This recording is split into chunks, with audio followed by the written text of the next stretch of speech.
a value of theta for which 2 plus 3i sin theta upon 1 minus 2i sin theta is purely imaginary is। बहुत simple question है, पुराने exams का question है, solve करना बहुत आसान है। z अगर 2 प्लस 3i sin थीटा है, 1 minus 2i sin theta denominator में है, तो डिनोमिनेटर का कॉन्जुगेट नंबर है वो हमें मल्टीप्लाई और डिवाइड करना होगा। तो 1 plus twice I sine theta multiply करेंगे, 1 plus twice I sine theta multiply करेंगे और डिवाइड भी करेंगे। सिंप्लीफाई करें तो डिनोमिनेटर में होगा 1 plus 4 sign square theta, numerator में मल्टीप्लाई करेंगे तो ये हो जाएगा 2 into 1 that is 2, 2 into 2i sine theta ये हो जाएगा plus 4i sine theta, 3i sine theta multiply होगा तो ये होगा 3i साइन थीटा, और 3 और 2i साइन थीटा ये हो जाएगा 6 but minus 6 sine square theta. सीधी बात है, if z is purely imaginary, z अगर प्योरली इमेजिनरी है तो इसका रियल पार्ट जो है, रियल z जो है वो 0 होना चाहिए। तो रियल पार्ट कौन सा है, देखिए 2 माइनस 6 साइन स्क्वायर थीटा यह जो है रियल पार्ट होगा, और डिनोमिनेटर में ऑब्वियसली एक नंबर है 1 प्लस 4 साइन स्क्वायर थीटा, यह तो 0 होने के कारण क्रॉस मल्टीप्लाई के 0 हो जाएगा। तो इससे हमें एक बात मिलती है 2 minus 6 sine square theta. Question बहुत सिंपल है, इनफैक्ट सॉल्व करने की भी जरूरत नहीं है, लेकिन सॉल्व कुछ स्टूडेंट्स जो थोड़े वीकर होते हैं उनके लिए ठीक है। ये हो जाएगा 2/6, ये हो जाएगा 1/3। तो साइन थीटा जो होगा उससे हमें वैल्यू मिलेगी इसकी, साइन थीटा होगा प्लस माइनस 1/√3। तो साइन थीटा की वैल्यू होगी sine inverse 1/√3। The answer is A. That's very simple question. का मैथ्स का ये प्रॉब्लम देखते हैं। तो system of linear equations x plus lambda y minus Z is equal to 0 and so on has a non trivial solution. Non trivial का मतलब क्या हुआ कि इसका नॉन जीरो सोल्यूशन है। इसका एक ट्रिवियल सॉल्यूशन तो होगा ही होगा। ट्रिवियल सॉल्यूशन का मतलब यह होता है कि x y z तीनों 0 हैं, ये हमने थ्योरी में पढ़ा है। नॉन ट्रिवियल सॉल्यूशन कब होता है, जब इसका डेल्टा जो है वो 0 हो, और डेल्टा 0 होने वाली ये जो कंडीशन है ये हम थ्योरी में पढ़ चुके हैं। क्यों 0 होगा, सबसे पहले डेल्टा बनाते हैं हम। डेल्टा होगा 1 lambda minus 1 lambda minus 1 minus 1, और डिनोमिनेटर में होगा 1 1 और माइनस लैम्बडा, इसे होना चाहिए 0। तो एग्जैक्टली 3 वैल्यूज निकलेंगी, कितनी 1 वैल्यू निकलेगी, 2 वैल्यूज निकलेगी। ये हम देखते हैं लैम्बडा की वैल्यू के लिए इसे सॉल्व किया जा सकता है। तो सिंप्लीफाई करते हैं, ऐसा कुछ ऐसा दिख रहा है नहीं कि ज्यादा 0 बनाए, इसलिए डायरेक्ट सॉल्व कर लेते हैं हम इसे। First row first column -1 minus lambda ये हो जाएगा लैम्बडा, और माइनस माइनस प्लस 1 ये हो जाएगा +1। सेकेंड एलिमेंट लेते हैं तो यहां माइनस लेंगे क्योंकि अब हमें सेकेंड एलिमेंट रो का लेना है। ये होगा माइनस लैम्बडा स्क्वायर, और -1 और 1 ये अब माइनस माइनस +1 हो जाएगा। फिर -1, दिस इज द -1 कोफिशिएंट, और वैल्यू होगी लैम्बडा -1 इंटू 1, बट माइनस होता है यहां पर इसलिए +1 हो जाएगा, इज इक्वल टू होना चाहिए 0। लैम्बडा +1 यहां से कॉमन लेते हैं हम, तो ये होगा 1। ये 1 माइनस लैम्बडा स्क्वायर है, इसे 1 माइनस लैम्बडा और लैम्बडा +1 लिखेंगे, तो minus lambda into 1 minus lambda रहेगा यहां पर, और ये माइनस लैम्बडा +1 है जिसमें से हमने लैम्बडा +1 कॉमन ले लिया है। यहां से भी लैम्बडा +1 कॉमन ले लिया है, ये इज इक्वल टू 0 होगा। ये +1 और ये -1 कैंसिल हो जाएगा, तो हमारे पास लैम्बडा +1 और माइनस लैम्बडा है और 1 माइनस लैम्बडा है। कुल मिला के इसे देखा जाए तो ये 0 है। इसका मतलब साफ है कि इसे अगर ढंग से लिखा जाए तो ये लैम्बडा +1 लैम्बडा और लैम्बडा -1 ये 3 वैल्यूज के लिए 0 हो रहा है। 3 फैक्टर यहां पर है, तो लैम्बडा की किन वैल्यूज के लिए 0 हो सकता है, हम लिख सकते हैं इसे। For lambda it is one solution lambda होगा, लैम्बडा 1 होगा और लैम्बडा -1 होगा। तो there are 3 different values of lambda for which delta is 0। तो इसके नॉन ट्रिवियल सॉल्यूशन कब होंगे? Exactly 3 values of lambda, lambda की 3 वैल्यूज के लिए नॉन ट्रिवियल सॉल्यूशन होंगे। तो आइए आगे देखते हैं। A wire of length 2 unit is cut into 2 parts which are bent respectively to form a square of side x units and a circle of radius r units। एक wire को 2 part में divide किया, obviously equal नहीं है वो part, बस 2 part में divide किया, एक स्क्वायर बनाया जिसका साइड x है और एक सर्कल बनाया जिसका रेडियस r है। If the sum of the areas of the square and the circle are so formed is minimum, then जो लेंथ है, सपोज हमारे पास सर्कमफरेंस की लेंथ लेना है, हमें एक तो स्क्वायर बनाना है x लेंथ का और एक सर्कल बनाना है r रेडियस का। टोटल लेंथ जो है वायर का 2 है, तो यह हो जाएगा 2 जो होगा circumference of the square that is 4x और सर्कमफरेंस सर्कल का 2 पाई r होगा, उसके इक्वल होगा। तो यहां से x और r में एक रिलेशन मिल गया हमें, तो यह होगा twice x plus pi r is equal to 1। अब एरिया जो फाइंड करना है हमें, एरिया फाइंड करना है, एरिया जो है मिनिमम होना चाहिए। तो एरिया मिनिमम के लिए एरिया की जो वैल्यू है वो होगी एक्स स्क्वायर प्लस, एरिया को अगर हम a लेते हैं तो यह हो जाएगा x square plus pi r square. तो यहां से हम एक काम करते हैं, r का वैल्यू निकाल कर यहां सब्स्टिट्यूट करते हैं। तो r का जो वैल्यू होगा वो होगा 1 minus twice x divide by पाई, वो यहां सब्स्टिट्यूट करते हैं। तो एरिया का वैल्यू हो जाएगा एक्स स्क्वायर, यह फंक्शन हो जाएगा x का, क्योंकि 2 वेरिएबल है x और r। x और r में अगर रिलेशन पता है तो r को यहां सब्स्टिट्यूट कर देते हैं, तो हमें मिलेगा pi into r square that is 1 minus twice x divide by pi whole square. Obviously pi cancel हो जाएगा और डिनोमिनेटर में एक पाई बचेगा। तो एरिया की value in terms of x हो गई, x का फंक्शन हो गई। हमें मिनिमाइज करने के लिए dA बाय dx फाइंड करना होगा। तो ये हो जाएगा ट्वाइस x प्लस, यानी डिनोमिनेटर में पाई स्क्वायर है तो यह 1 अपॉन पाई बचेगा क्योंकि न्यूमिनेटर में पाई है। यह 2 1 माइनस ट्वाइस x, तो यह पावर का डिफरेंशियल होगा 2 और 1 माइनस 2x का हो जाएगा -2 और 1 माइनस 2x होगा ये पावर का होने के बाद। तो उसका डेरिवेटिव होगा 2 इंटू 1 माइनस 2x इंटू -2। यह 0 होना चाहिए, it should B 0 for a critical point, जिसे क्रिटिकल पॉइंट कहते हैं, उसके लिए 0 होना चाहिए। तो आइए देखते हैं कैसे सॉल्व होगा आगे ये। तो उसे 0 सब्स्टिट्यूट करते हैं, तो ये हो जाएगा ट्वाइस x प्लस माइनस से मल्टीप्लाई करेंगे तो यह हो जाएगा 4, बाहर होगा 4 बाय पाई इंटू ये 4 हो जाएगा, माइनस अंडर मल्टीप्लाई करेंगे तो ट्वाइस x माइनस 1 होगा, इसलिए 0 सब्स्टिट्यूट करना है। 2 से डिवाइड करेंगे इसे हम, तो ये होगा x प्लस 4 अपॉन पाई, ये हो जाएगा 2 upon pi twice x minus 1 is equal to 0। Simplify करके यहां से हम x की वैल्यू फाइंड कर सकते हैं और इसके लिए हमें क्या करना होगा, पाई से मल्टीप्लाई कर देते हैं। तो ये हो जाएगा पाई x प्लस 2 इंटू 2 4 और ये होगा x minus 2 is equal to 0। Pi से मल्टीप्लाई करने पर ये पाई x, 2 से मल्टीप्लाई के अंदर ब्रैकेट के तो 4x minus 2 is equal to 0। तो x का वैल्यू यहां से मिलेगा, हमें x का वैल्यू मिलेगा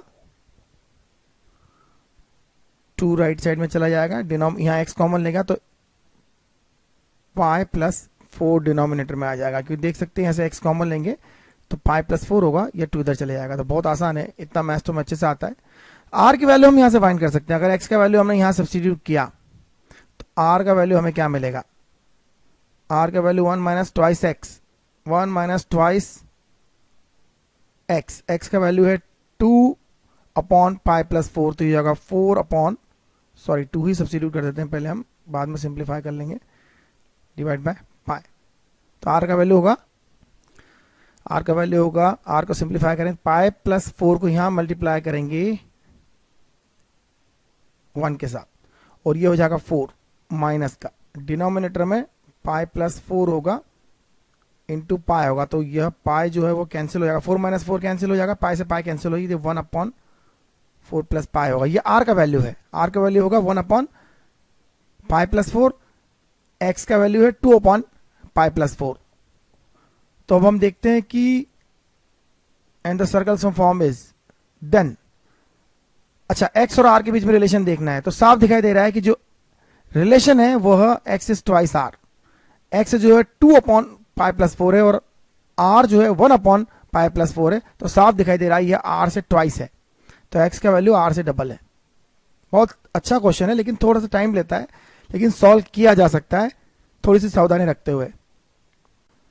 A man is walking towards a vertical pillar in a straight path. This is a vertical pillar. Man is walking towards the pillar on a straight path at a uniform speed. Man जो uniform speed से इधर move कर रहा है, suppose uniform speed है v.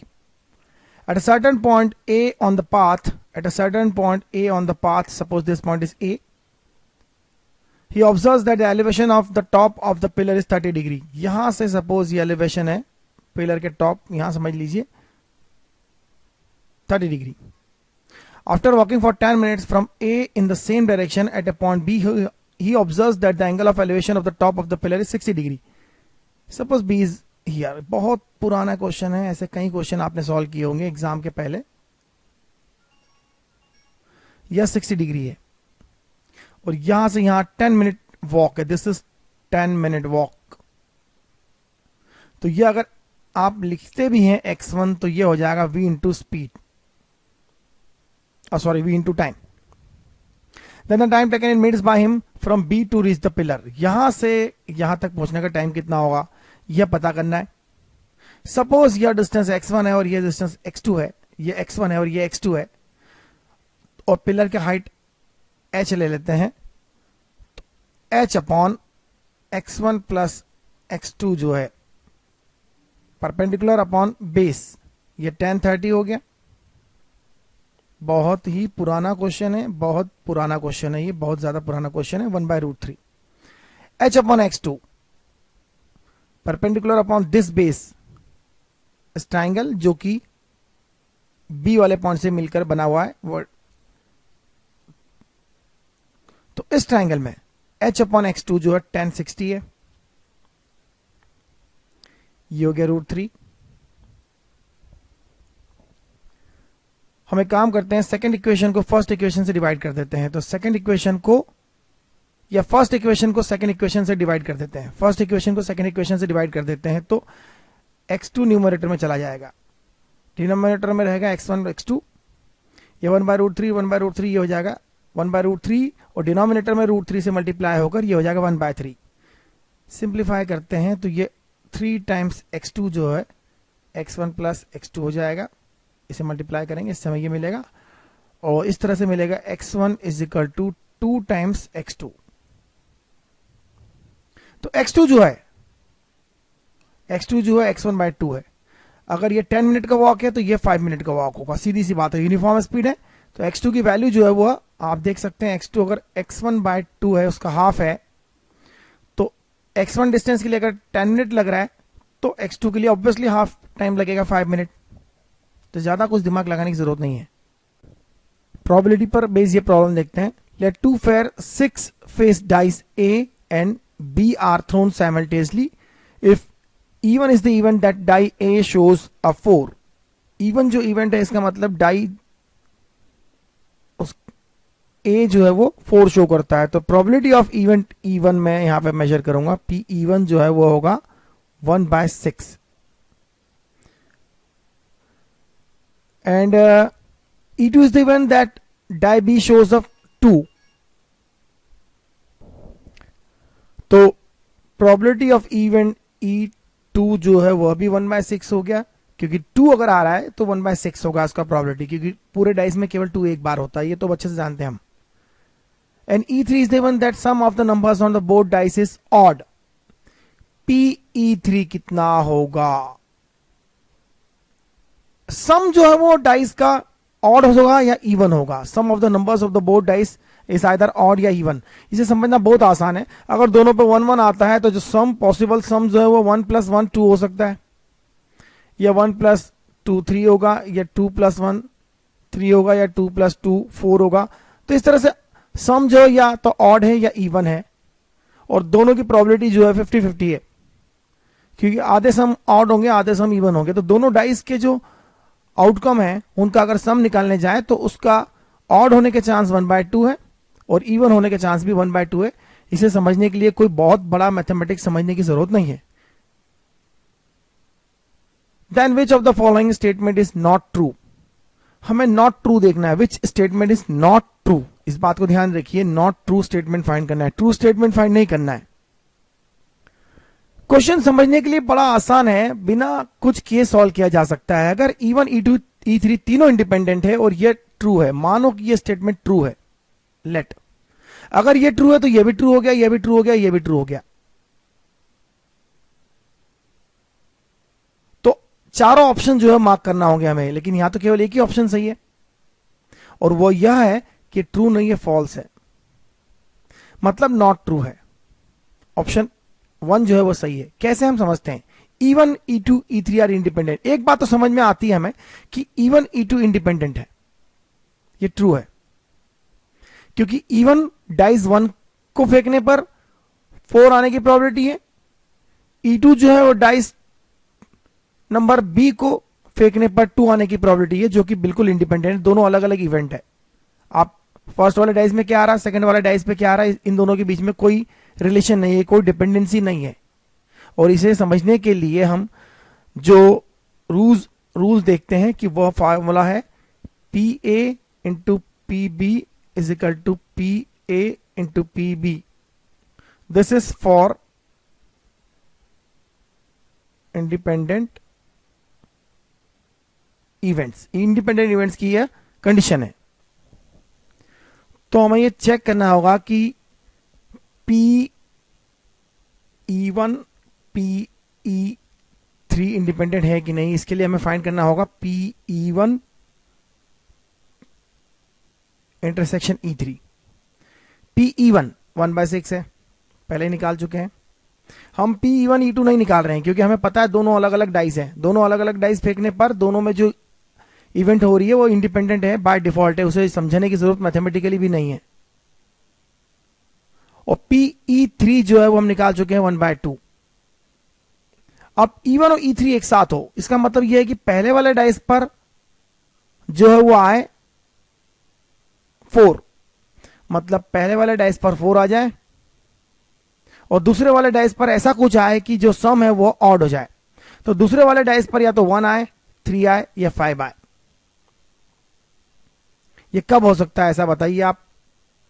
ये केवल तभी हो सकता है जब पहले वाले में 4 आए, मतलब 1/6 उसकी प्रोबेबिलिटी हो, और दूसरे वाले पर इन तीन में से कोई एक आए, मतलब 3/6 हो।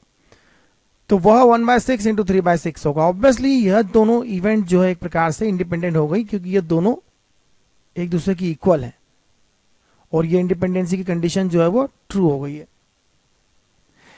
एक सीधे से समझने वाली बात है, पहले वाले डाइस पर अगर 4 आ गया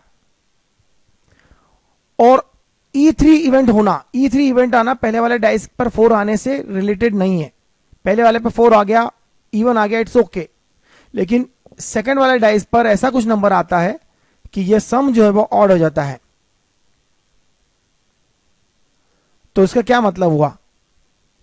और पहले वाले से डिपेंडेंट नहीं है, क्योंकि दूसरे वाले पर ऑड नंबर आएगा तो सम ऑड आ जाएगा। पहले वाले पे इवन आ चुका है, दूसरे वाले पर ऑड आ गया तो सम ऑड हो जाएगा। मतलब E3 इवेंट जो है वो E1 से इंडिपेंडेंट है, कुछ भी हो सकता है, कोई रिलेशन नहीं है E3 होने का E1 से, इसलिए दोनों इंडिपेंडेंट है, ये ट्रू है। इसी तरह से E1 E3 भी इंडिपेंडेंट है, E2 E3 भी इंडिपेंडेंट है। लेकिन E1 E2 E3 तीनों इंडिपेंडेंट नहीं है। इसका मतलब यह है कि तीनों इवेंट एक साथ नहीं हो सकती। यह बात तो क्वेश्चन पढ़ते से ही समझ में आ जाना चाहिए कि E1 E2 E3 तीनों इंडिपेंडेंट नहीं हो सकती, क्योंकि पहले पे 4 आ जाए, दूसरे पे 2 आ जाए और सम भी ऑड आ जाए, ऐसा तो पॉसिबल ही नहीं है। तीनों एक साथ आ जाए, तीनों इवेंट एक साथ हो जाए, ऐसा पॉसिबल नहीं है। इसका मतलब साफ है, अगर E1 हो गया, E2 हो गया, तो E3 को जो है वो हो ही नहीं सकता। वो E3 जो है वो E1 E2 दोनों के होने पर डिपेंड करता है, तीनों इंडिपेंडेंट नहीं है। E3 जो है E1 E2 दोनों पे डिपेंडेंट है, लेकिन इंडिविजुअली डिपेंडेंट नहीं है वो। इसलिए अगर E1 हो गया, E2 दोनों हो गया, तो E3 जो है वो, आप इसे टेस्ट करने के लिए PE1 PE2 PE3 is equal to अगर फाइंड करने की कोशिश करेंगे तो आप सीधे सीधे रिलेशन देख सकते हैं, PE1 PE2 PE3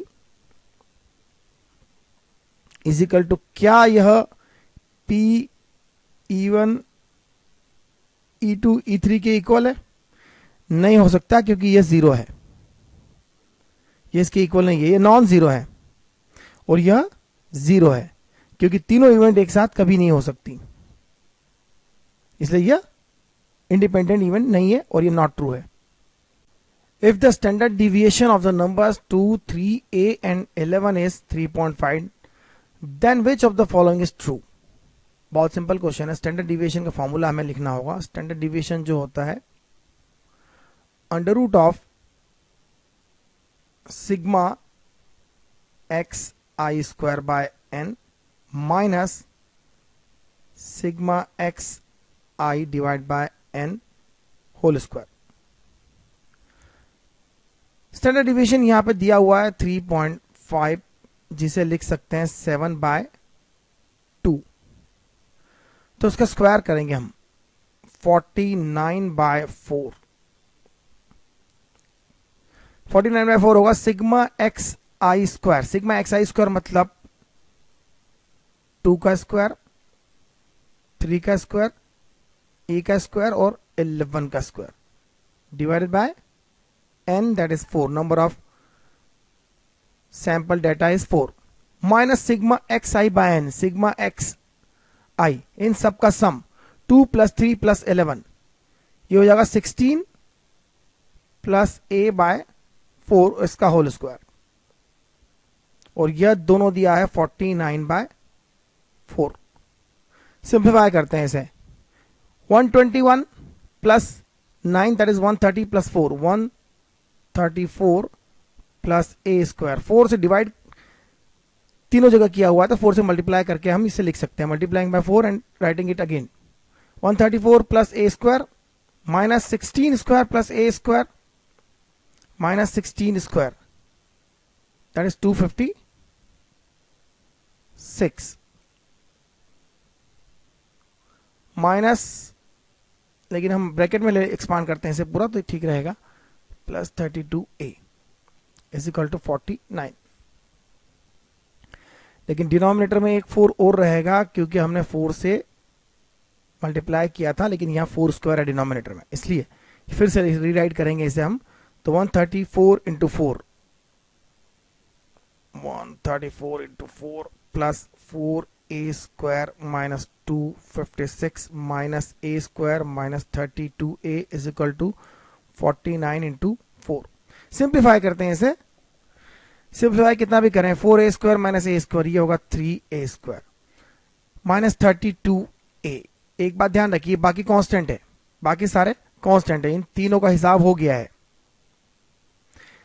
और बाद में जो भी आए वो आएगा 84 इज इक्वल टू 0, क्योंकि आंसर में केवल एक ही ऑप्शन ऐसा है जिसमें माइनस 32 वाली टर्म है। तो 3a स्क्वायर माइनस 32 है। पूरा सॉल्व करने के पहले एक बार नजर मार ले कि आंसर में कहीं ऐसा ना हो कि हम फालतू सॉल्व करें, पता चला इन दोनों से हमें पता चल रहा है कि आंसर कौन सा है। तो ये एग्जाम में टाइम थोड़ा सा भी बचाता है, लेकिन ये ऐसा ऐसा करके थोड़ा थोड़ा करके बहुत सारा टाइम बचाया जा सकता है, और ये आपका सॉल्व करने का तरीका होना चाहिए। आगे देखते हैं हम। For x belongs to R, that means x is a real number, fx is equal to log of 2 minus nx whole modulus and gx is f of fx. Then g is differentiable at x equal to 0 and g dash 0 is minus sin log 2. G is not differentiable at x equal to 0. G dash 0 that is differential of g at 0 is equal to cos log 2 and so on. तो सबसे पहले gx की value find करते हैं। gx जो है वह f of fx है। फिर से लिखते हैं इसे ढंग से, gx जो है f of fx, f of fx का मतलब है log 2 तो एज इट इज आएगा, माइनस साइन आएगा, और यहां जो x है उस x की जगह पर हम लिखेंगे इसी फंक्शन को फिर से, मतलब modulus of log of 2 minus sine x। तो यह f of fx हो गया। कैसे लिखा जाता है, इस x की जगह पर fx लिख दिया, मतलब log of 2 minus sine of x था, तो उस x की जगह पर हमने fx को लिख दिया फिर से, that is log of 2 minus sine X का whole mod and obviously whole mod. अब एट जीरो की बात करते हैं, at X equal to zero. X equal to zero पर साइन ऑफ जीरो जो है वो जीरो होगा, तो log ऑफ 2 की वैल्यू क्या होगी? log of 2 base to the E है वह 0.6932 होगा। बहुत ध्यान से समझे, 0.6932। और एक बार फिर देखें कि log of 2 minus sine of log of 2, इनमें से बड़ा कौन होगा? यह वैल्यू अगर इस वैल्यू से देखें तो साइन जो है हमेशा छोटा होता है उसके नंबर से, तो यह वैल्यू जो है पॉजिटिव होगी। क्योंकि मैं आपको अच्छे से बता दूं पहले कि x जो है वह साइन ऑफ x से बड़ा होता है अगर x की वैल्यू जो है वह पॉजिटिव है और रियल नंबर है तो यहां पर हम एक बात साफ देखते हैं, log 2 minus sine of log 2 की वैल्यू जीरो से ज्यादा होगी। मतलब at x equal to zero में यह कहना चाहता हूं कि at x equal to zero sine x तो जीरो होगा, log 2 माइनस साइन log 2 जो है वो जीरो से ज्यादा होगा। जीरो से ज्यादा होगा इसका मतलब यह वैल्यू पॉजिटिव होगी। मैं कह सकता हूं this will be greater than zero. तो इसका मतलब साफ है, अगर जीरो से ज्यादा है for near by x equal to zero, gx के लिए हमें यह मॉडुलस लगाने की जरूरत नहीं है। लिख सकते हैं gx को log of 2 minus sine of log of 2 minus sine x। ना यहां मॉड लगाने की जरूरत है ना यहां मॉड लगाने की जरूरत है। हम मॉड के लिए कहां चेक करते हैं? जहां पर मॉड के अंदर की वैल्यू जीरो हो। तो x के आसपास तो यह वैल्यू ऑलवेज पॉजिटिव है। x जीरो के आसपास हम देखना चाहते हैं, तो x जीरो के आसपास ये वैल्यू ऑलवेज पॉजिटिव है, तो ये मॉड की जरूरत नहीं है, इस मॉड की जरूरत नहीं है। अब near by x equal to zero के लिए हमें फंक्शन मिल गया है, तो हम इसका डेरिवेटिव फाइंड कर लेते हैं। log ऑफ 2 कांस्टेंट, उसका वैल्यू जीरो हो जाएगी। माइनस साइन, साइन का डेरिवेटिव होता है cos, तो यह माइनस log साइन x होगा, minus cos x into cos of log of 2 minus sine x, और इस साइन एक्स का डेरिवेटिव साथ में माइनस साइन भी है, तो ये हो जाएगा माइनस cos x। तो ये माइनस माइनस प्लस हो जाएगा, तो cos of log of 2 minus sine x यह मल्टीप्लाई करेंगे cos x के साथ में, यह हमारा हो गया डेरिवेटिव। मैं ब्रैकेट ढंग से लगा देता हूं नहीं तो गड़बड़ होगी, इसके मल्टीप्लीकेशन में यह है ये। अब आप फाइंड क्या करना चाहते हैं? x जीरो पर वैल्यू फाइंड करते हैं। x जीरो पर cos ऑफ जीरो 1 होगा, साइन ऑफ जीरो 0 होगा, तो cos log 2 उसकी वैल्यू होगी। Answer is third. At x equal to zero, g dash zero जो है साफ दिख रहा है कि cos ऑफ जीरो 1 हो जाएगा, साइन ऑफ जीरो 0 हो जाएगा, तो cos log 2 बचेगा और आंसर होगा थर्ड। नॉट डिफरेंशियबल गलत बात है, डिफरेंशियबल है क्योंकि फंक्शन यहां पर एक सिंपल फंक्शन है, साइन फंक्शन है जो कि डिफरेंशियबल है। Is differentiable at x equal to zero, but g dash zero की वैल्यू माइनस log 2 का साइन है, मतलब माइनस साइन ऑफ log 2 है, जो कि गलत है। ये cos log 2 है और माइनस cos log 2 नहीं हो सकता। तो आंसर हमारा थर्ड बिल्कुल समझ में आ रहा है। बहुत इजी क्वेश्चन है देखा जाए तो, केवल मॉडुलस फंक्शन को स्प्लिट करना है और डिफरेंशियल करना है। The distance of the point 1, minus 5, 9 from the plane x, minus y plus z is equal to 5 measured along the line x is equal to y is equal to z is। किसी plane की equation हमारे पास है, एक line है, यह वो line है और कोई एक पॉइंट है। इस पॉइंट की प्लेन से जो डिस्टेंस मेजर करना है, सपोज ये पॉइंट P है,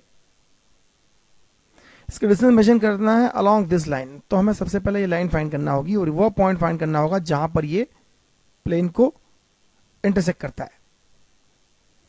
और इस लाइन के डायरेक्शन रेशियोज हमारे पास है और वह है 1:1:1, x is equal to y is equal to z। बात बिल्कुल समझ में आ गई है कि इस पॉइंट से इस प्लेन की डिस्टेंस फाइंड करना है जो इस लाइन के अलोंग मेजर की हुई है।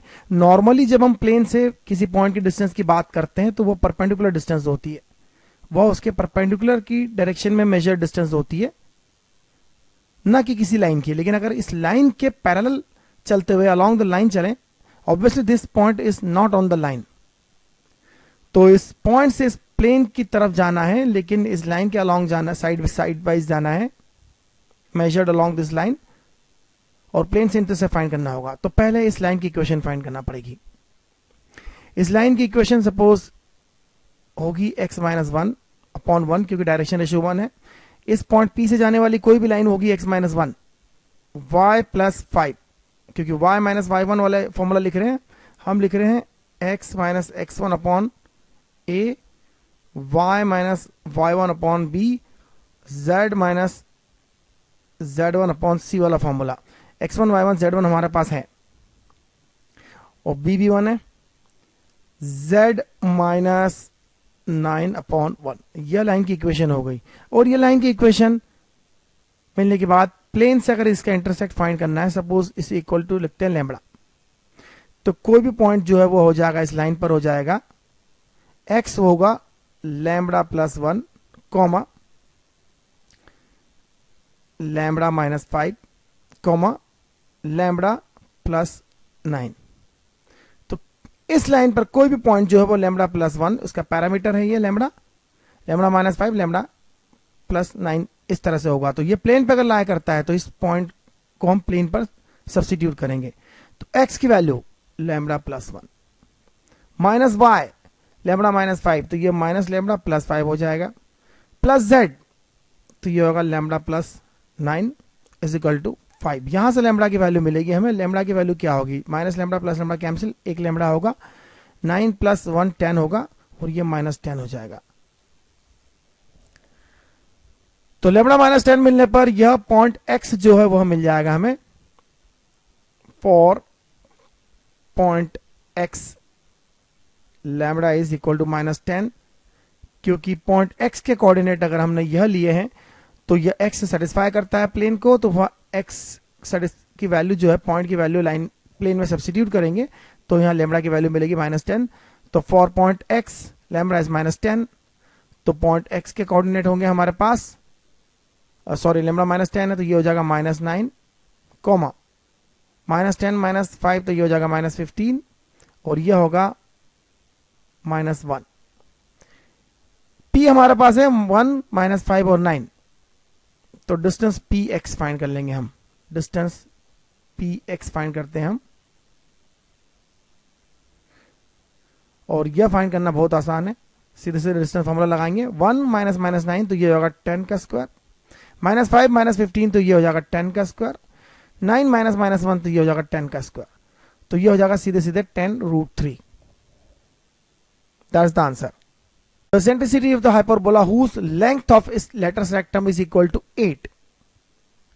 Length of latus rectum twice b square upon a is equal to 8. ये length of latus rectum हो गया, and length of its conjugate x is equal to half of the distance between foci. Half of the distance between foci. देखिए, half of the distance between foci जो है वह होता है ए ई, मतलब centre से फोकाई का डिस्टेंस ए टाइम्स द ई होता है। और हाइपरबोला जो होता है उसके दो एक्सिस होते हैं, एक तो ट्रांसवर्स एक्सिस और ये कॉन्जुगेट एक्सिस। कॉन्जुगेट एक्सिस होता है ट्वाइस बी और यह होगा twice b. Length of its conjugate axis, यह कॉन्जुगेट एक्सिस होता है हाइपरबोला का, और यह होता है ट्वाइस बी, और half of the distance between foci, foci यहां कहीं होंगे, तो फोकाइस के बीच की डिस्टेंस जो है वो a टाइम्स द ई होगी। e जो है a यहां पर कहीं पर होगा, a यहां होता है, a यह होता है, तो यहां से हमें एक इक्वेशन मिलेगी b by a is equal to e by 2, और b स्क्वायर जो होता है वो होता है a square E square minus 1। तो यहां से देखिए हम स्क्वायर करते हैं इसे, 4b स्क्वायर, ये होगा ए स्क्वायर ई स्क्वायर, इसका स्क्वायर करते हैं तो 4b स्क्वायर होगा ए स्क्वायर ई स्क्वायर। अब सीधे सीधे डिवाइड कर देते हैं, सेकंड इक्वेशन को फर्स्ट इक्वेशन से डिवाइड कर देते हैं। चलो फर्स्ट इक्वेशन को सेकंड से डिवाइड करते हैं, तो बी स्क्वायर कैंसिल हो जाएगा, ये हो जाएगा 1/4। ए स्क्वायर कैंसिल होगा, ये होगा ई स्क्वायर माइनस 1, और डिनोमिनेटर में होगा ई स्क्वायर। सिंप्लीफाई कर लेते हैं तो ये हो जाएगा E square is equal to 4e square minus 4, 3e square हो जाएगा 4, तो ई स्क्वायर हो जाएगा 4/3, तो ई की वैल्यू होगा 2/√3। और यही हमें फाइंड करना था, इसेंट्रिसिटी फाइंड करना था, इसेंट्रिसिटी ऑफ द हाइपरबोला 2/√3 होगा। तो that's very simple question. a is equal to 5a minus b and 3 2. This is the matrices. A into adjoint A is equal to A into A transpose, then 5a plus 3b is equal to, देखिए A into adjoint A जो होता है वह modulus of A into imaginary identity matrix होता है।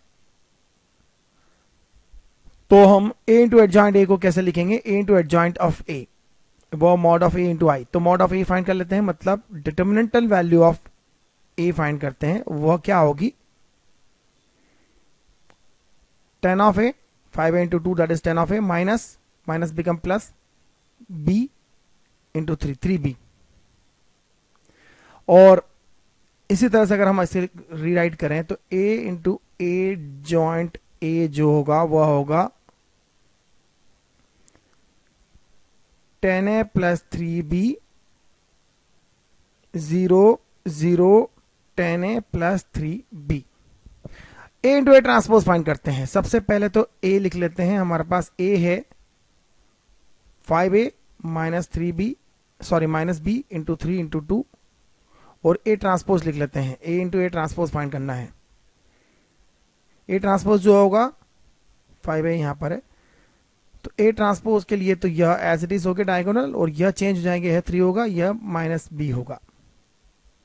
Multiply करते हैं तो 5a इंटू 5a यह हो जाएगा 25a स्क्वायर और minus twice of b. Second first line को सेकेंड कॉलम से मल्टीप्लाई करेंगे तो 5a इंटू 3 ये हो जाएगा 15a और माइनस b इंटू 2 हो जाएगा माइनस ट्वाइस b। यहां माइनस b नहीं होगा, यह माइनस b स्क्वायर होगा, इनफैक्ट प्लस b स्क्वायर होगा, minus b into minus b plus b square होगा। अब मल्टीप्लाई करेंगे सेकेंड लाइन को फर्स्ट कॉलम में, तो 5a into 3 that is 15a और 2 का मल्टीप्लीकेशन होगा माइनस b से, तो माइनस ट्वाइस b, और इसका मल्टीप्लिकेशन उससे आता, ये होगा 3 इंटू 3 9 प्लस 4। साफ दिख रहा है कि यह वैल्यू 0 है क्योंकि ये दोनों एक दूसरे की equal according to the given condition in the question. यह 0 है मतलब 15a माइनस 2b 0 है, 15a माइनस ट्वाइस b 0, और यह वैल्यू इसके इक्वल है, मतलब 10a प्लस 3b जो है वह equal to 9 plus 4 that is 13 है।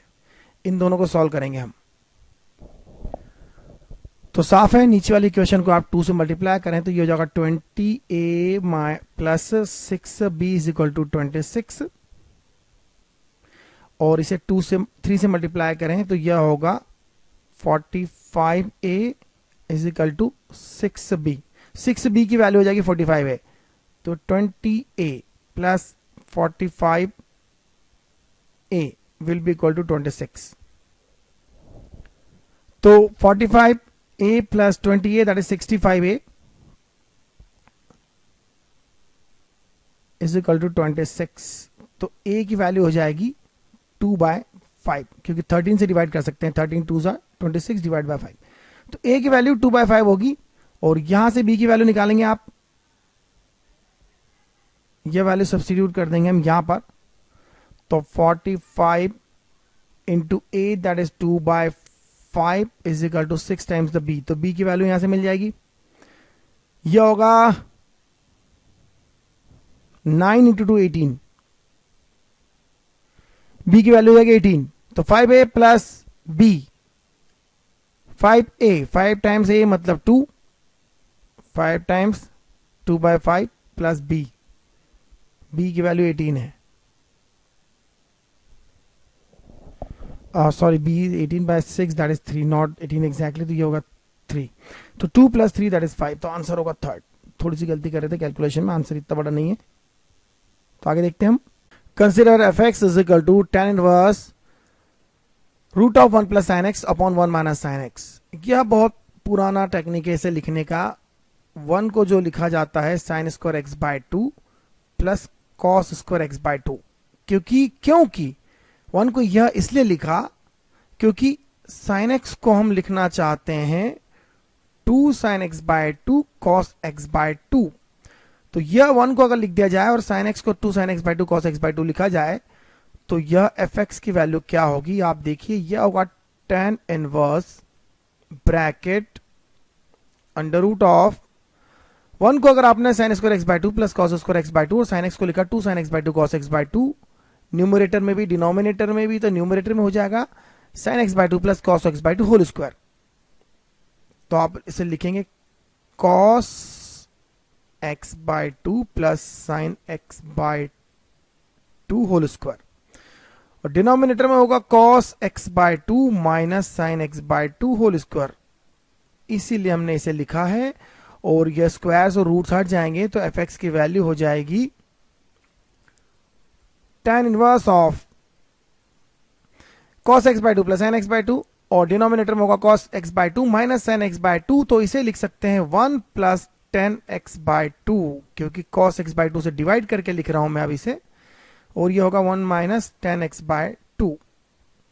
इस 1 को लिखा जाता है, इस 1 को अब लिखा जाता है tan π/4, और यहां भी 1 है, tan x/2 के साथ मल्टीप्लीकेशन में भी 1 है, तो इसे लिखा जाता है, अगर आपने मैथ्स नहीं पढ़ रखा है, अगर हमारे न्यूमेरिकल्स नहीं कर रखे हैं, तो शायद ये आपको नया लगे, लेकिन ये बहुत पुरानी टेक्निक है और बार बार यूज करते हैं, कई क्वेश्चन सॉल्व कर चुके हैं। तो पूरा थ्योरी कंसेप्ट पढ़ेंगे जब आप, तो आपको सारा ये सब चीजें पहले से पता होगी कि क्या करना है। तो ये हो जाएगा tan π/4 plus x/2 tan inverse tan of π/4 plus x/2। तो fx की जो वैल्यू मिलेगी वह मिलेगी π/4 plus x/2। Consider fx is tan inverse this. A normal is equal to y is equal to fx at x is equal to π/6 also passes through the point। x is equal to π/6 पर एक normal है, x अगर π/6 है, for x is equal to π/6 y, मतलब fx की value क्या होगी, π/4 है, π/6 है, π/4 प्लस π/6 x की वैल्यू थी, हो जाएगा π/12। 3 से मल्टीप्लाई, 3 से डिवाइड करेंगे तो ये 3π, और 4π/12 मतलब π/3 होगा। तो वह पॉइंट जिस पे हमें नॉर्मल फाइंड करना है वह पॉइंट है P, जिसका x कोऑर्डिनेट है π/6 और y कोऑर्डिनेट है π/3। यहां पर हमें नॉर्मल फाइंड करना है। f' क्या होगा, fx की वैल्यू आपको पता है, तो f' की वैल्यू होगी 1/2। fx है π/4 प्लस x/2, तो f' की वैल्यू होगी 1/2। तो नॉर्मल फाइंड करना है π/6 पर, फिर हम पता करेंगे कि वो नॉर्मल किस पॉइंट से पास हो रहा है, लेकिन पहले तो नॉर्मल की इक्वेशन फाइंड करना है। तो नॉर्मल की इक्वेशन फाइंड करने के लिए स्लोप फाइंड कर लिया 1/2, यह लेकिन नॉर्मल का स्लोप नहीं है, ये उस पॉइंट पर टेंजेंट का स्लोप होता है। तो नॉर्मल की इक्वेशन लिखने के लिए y minus y1, that is y minus y1 जिस पॉइंट से पास हो रहा है, y minus π/3 into slope of the normal. Slope of the normal होगा इसके रेसिप्रोकल का नेगेटिव, तो ये -2, और x माइनस x1 मतलब x कोऑर्डिनेट होगा यहां पर π/6। तो इस पॉइंट P के कोऑर्डिनेट यहां लिखेंगे हम। आप एक एक पॉइंट सब्स्टिट्यूट करके देखेंगे तो आपको पता चलेगा कि यह 0,2π/3 से पास हो रहा है। x की वैल्यू 0 रखें तो ये हो जाएगा π/3, और ये 2π/3 रखें तो 2π/3 माइनस π/3, ये भी हो जाएगा π/3। तो point number, option number third जो है वह सेटिस्फाई कर रहा है इस इक्वेशन को, देखने से समझ में आ रहा है। इसलिए हमारा जो नॉर्मल है वो इस पॉइंट से पास हो रहा है, और यही हमें ऑप्शन ढूंढना था। That's it. If all the words with or without meaning having the 5 letters form using the letters of the word small and arranged in the dictionary, then position of the word small is। आप कैसे dictionary बनाएंगे? अगर आपके पास S M A और L L दो point है तो सबसे पहला जो होगा वो ए होगा। ए बी सी डी में सबसे ज्यादा अगर हम देखें तो लास्ट में आएगा S, A B C D E F G H L L M, तो एल एल और एम यहां आएगा। तो सबसे पहला अक्षर ये होगा। सबसे लास्ट वाला कौन सा होगा? सबसे लास्ट वाला होगा इसका रिवर्स, मतलब सबसे लास्ट में आने वाला यहां होगा S M L L A, सबसे लास्ट होगा। और total numbers, total number of words क्या होगा? टोटल नंबर ऑफ वर्ड्स होगा फैक्टोरियल 5 अपॉन फैक्टोरियल 2, क्योंकि 5 हमारे पास टोटल इंडिपेंडेंट 5 हमारे पास लेटर्स हैं, उन्हें एक परमुटेशन करना है तो फैक्टोरियल 5 होगा, लेकिन 2 जो है रिपीटेड है तो फैक्टोरियल 2 से डिवाइड करना होगा। तो टोटल नंबर ऑफ वर्ड्स जो है वो फॉर्मूला होता है इसका, factorial of total numbers divide by जो रिपीट हो रहे हैं उनका फैक्टोरियल से डिवाइड करना होता है। तो ये हो जाएगा 5 into 4 into 3 into 2 into 1 divide by 2 into 1। तो ये 5 इंटू 4 20 इंटू 3 60 होगा। तो टोटल 60 वर्ड्स होंगे जिसमें ये 60th वर्ड होगा। अब इसके पहले जो अक्षर होगा वो कौन सा होगा वो सोचिए, क्योंकि स्मॉल के बहुत करीब है हम। इसके पहले अक्षर जो होगा उसमें जो ए होगा वो थोड़ा पहले होगा और एल लास्ट में होगा।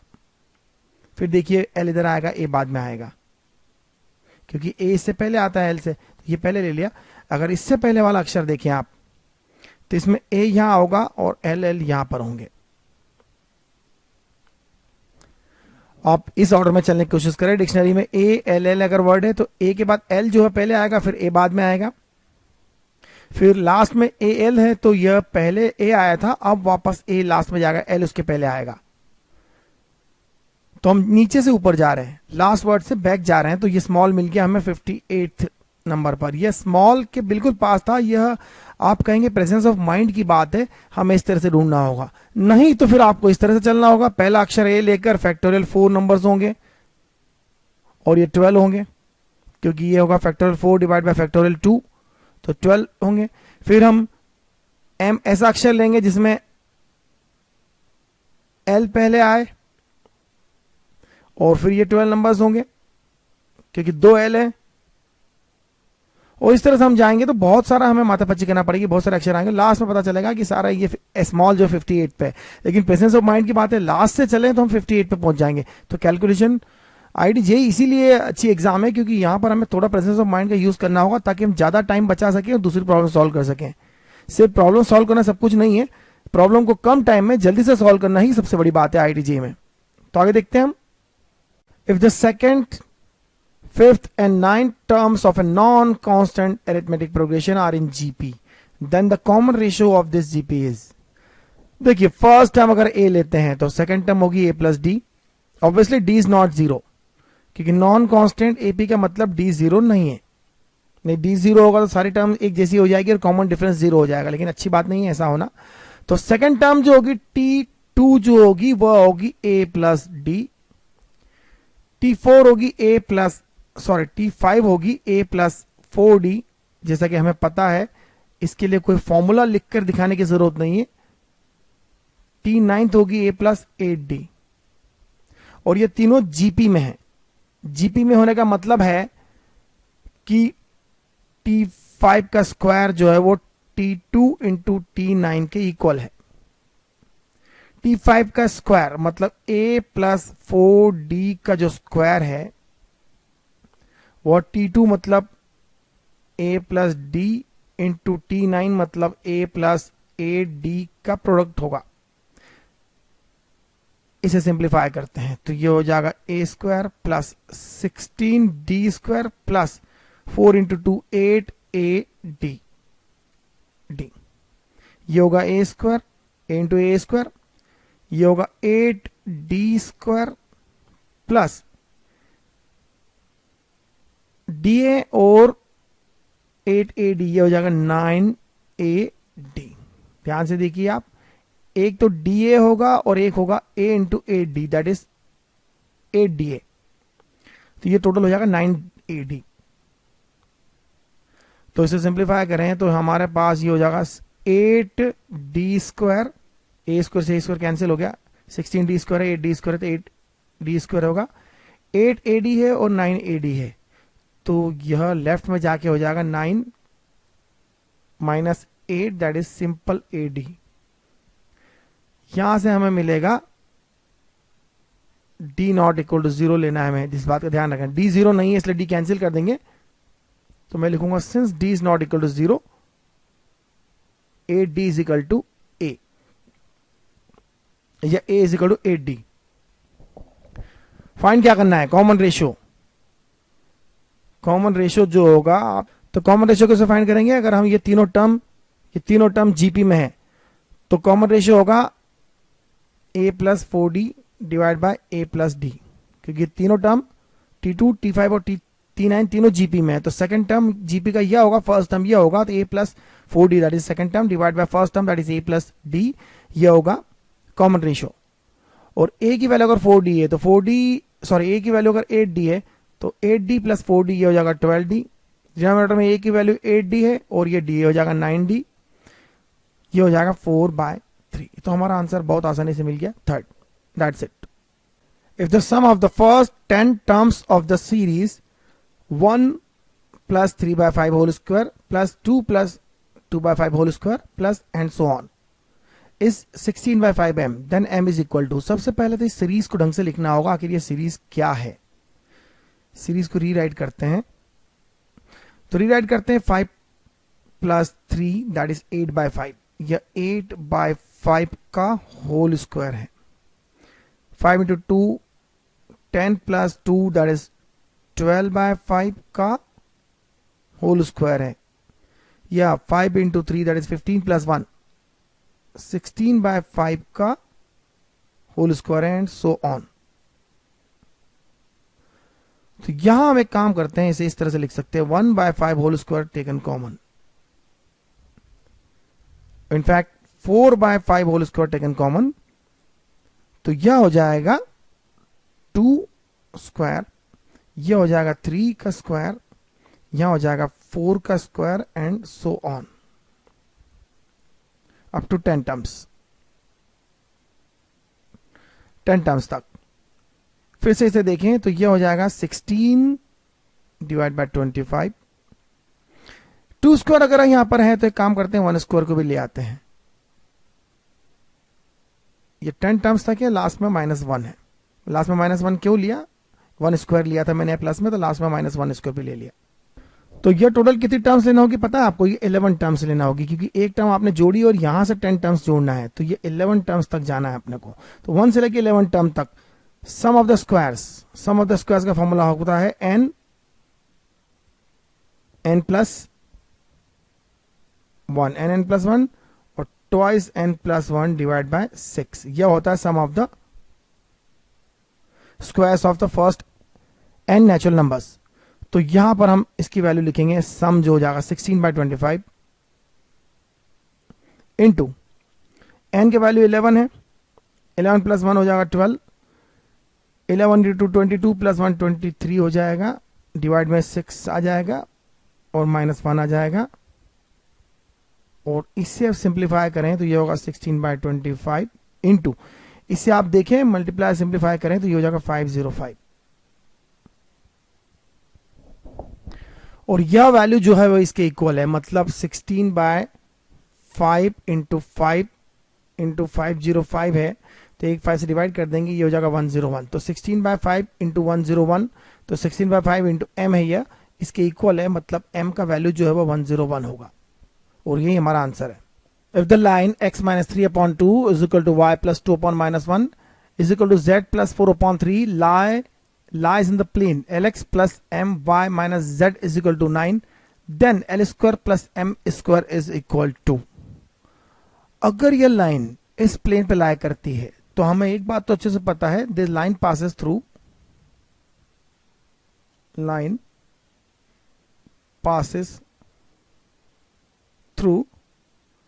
3, -2, -4, तो यह पॉइंट जो है इस प्लेन को सेटिस्फाई करेगा।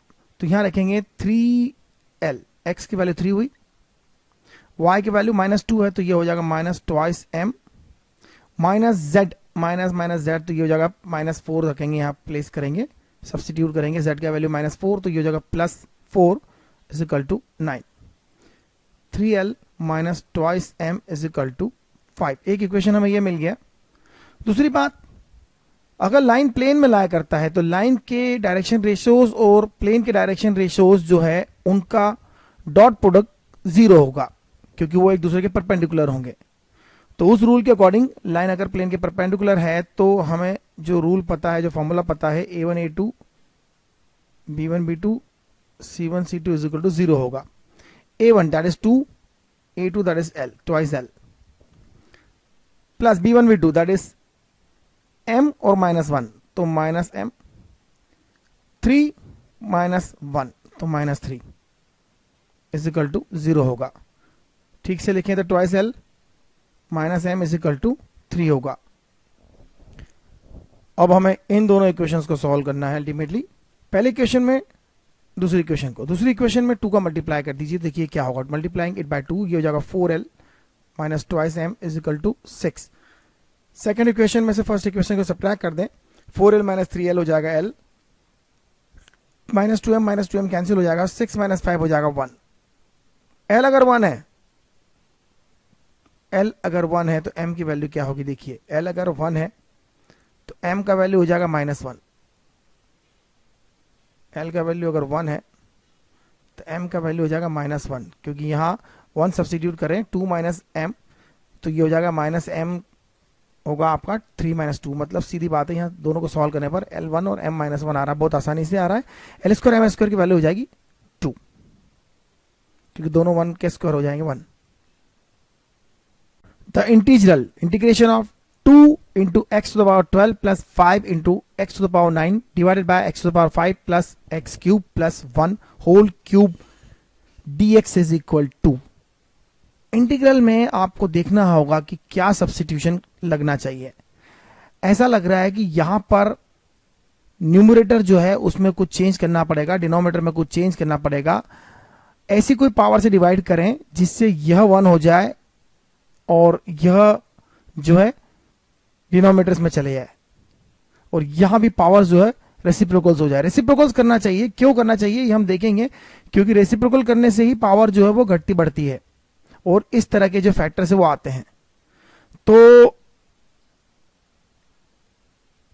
Divide by x to the power 15, numerator denominator दोनों को x to the power 15 से डिवाइड करते हैं, देखिए क्या होता है।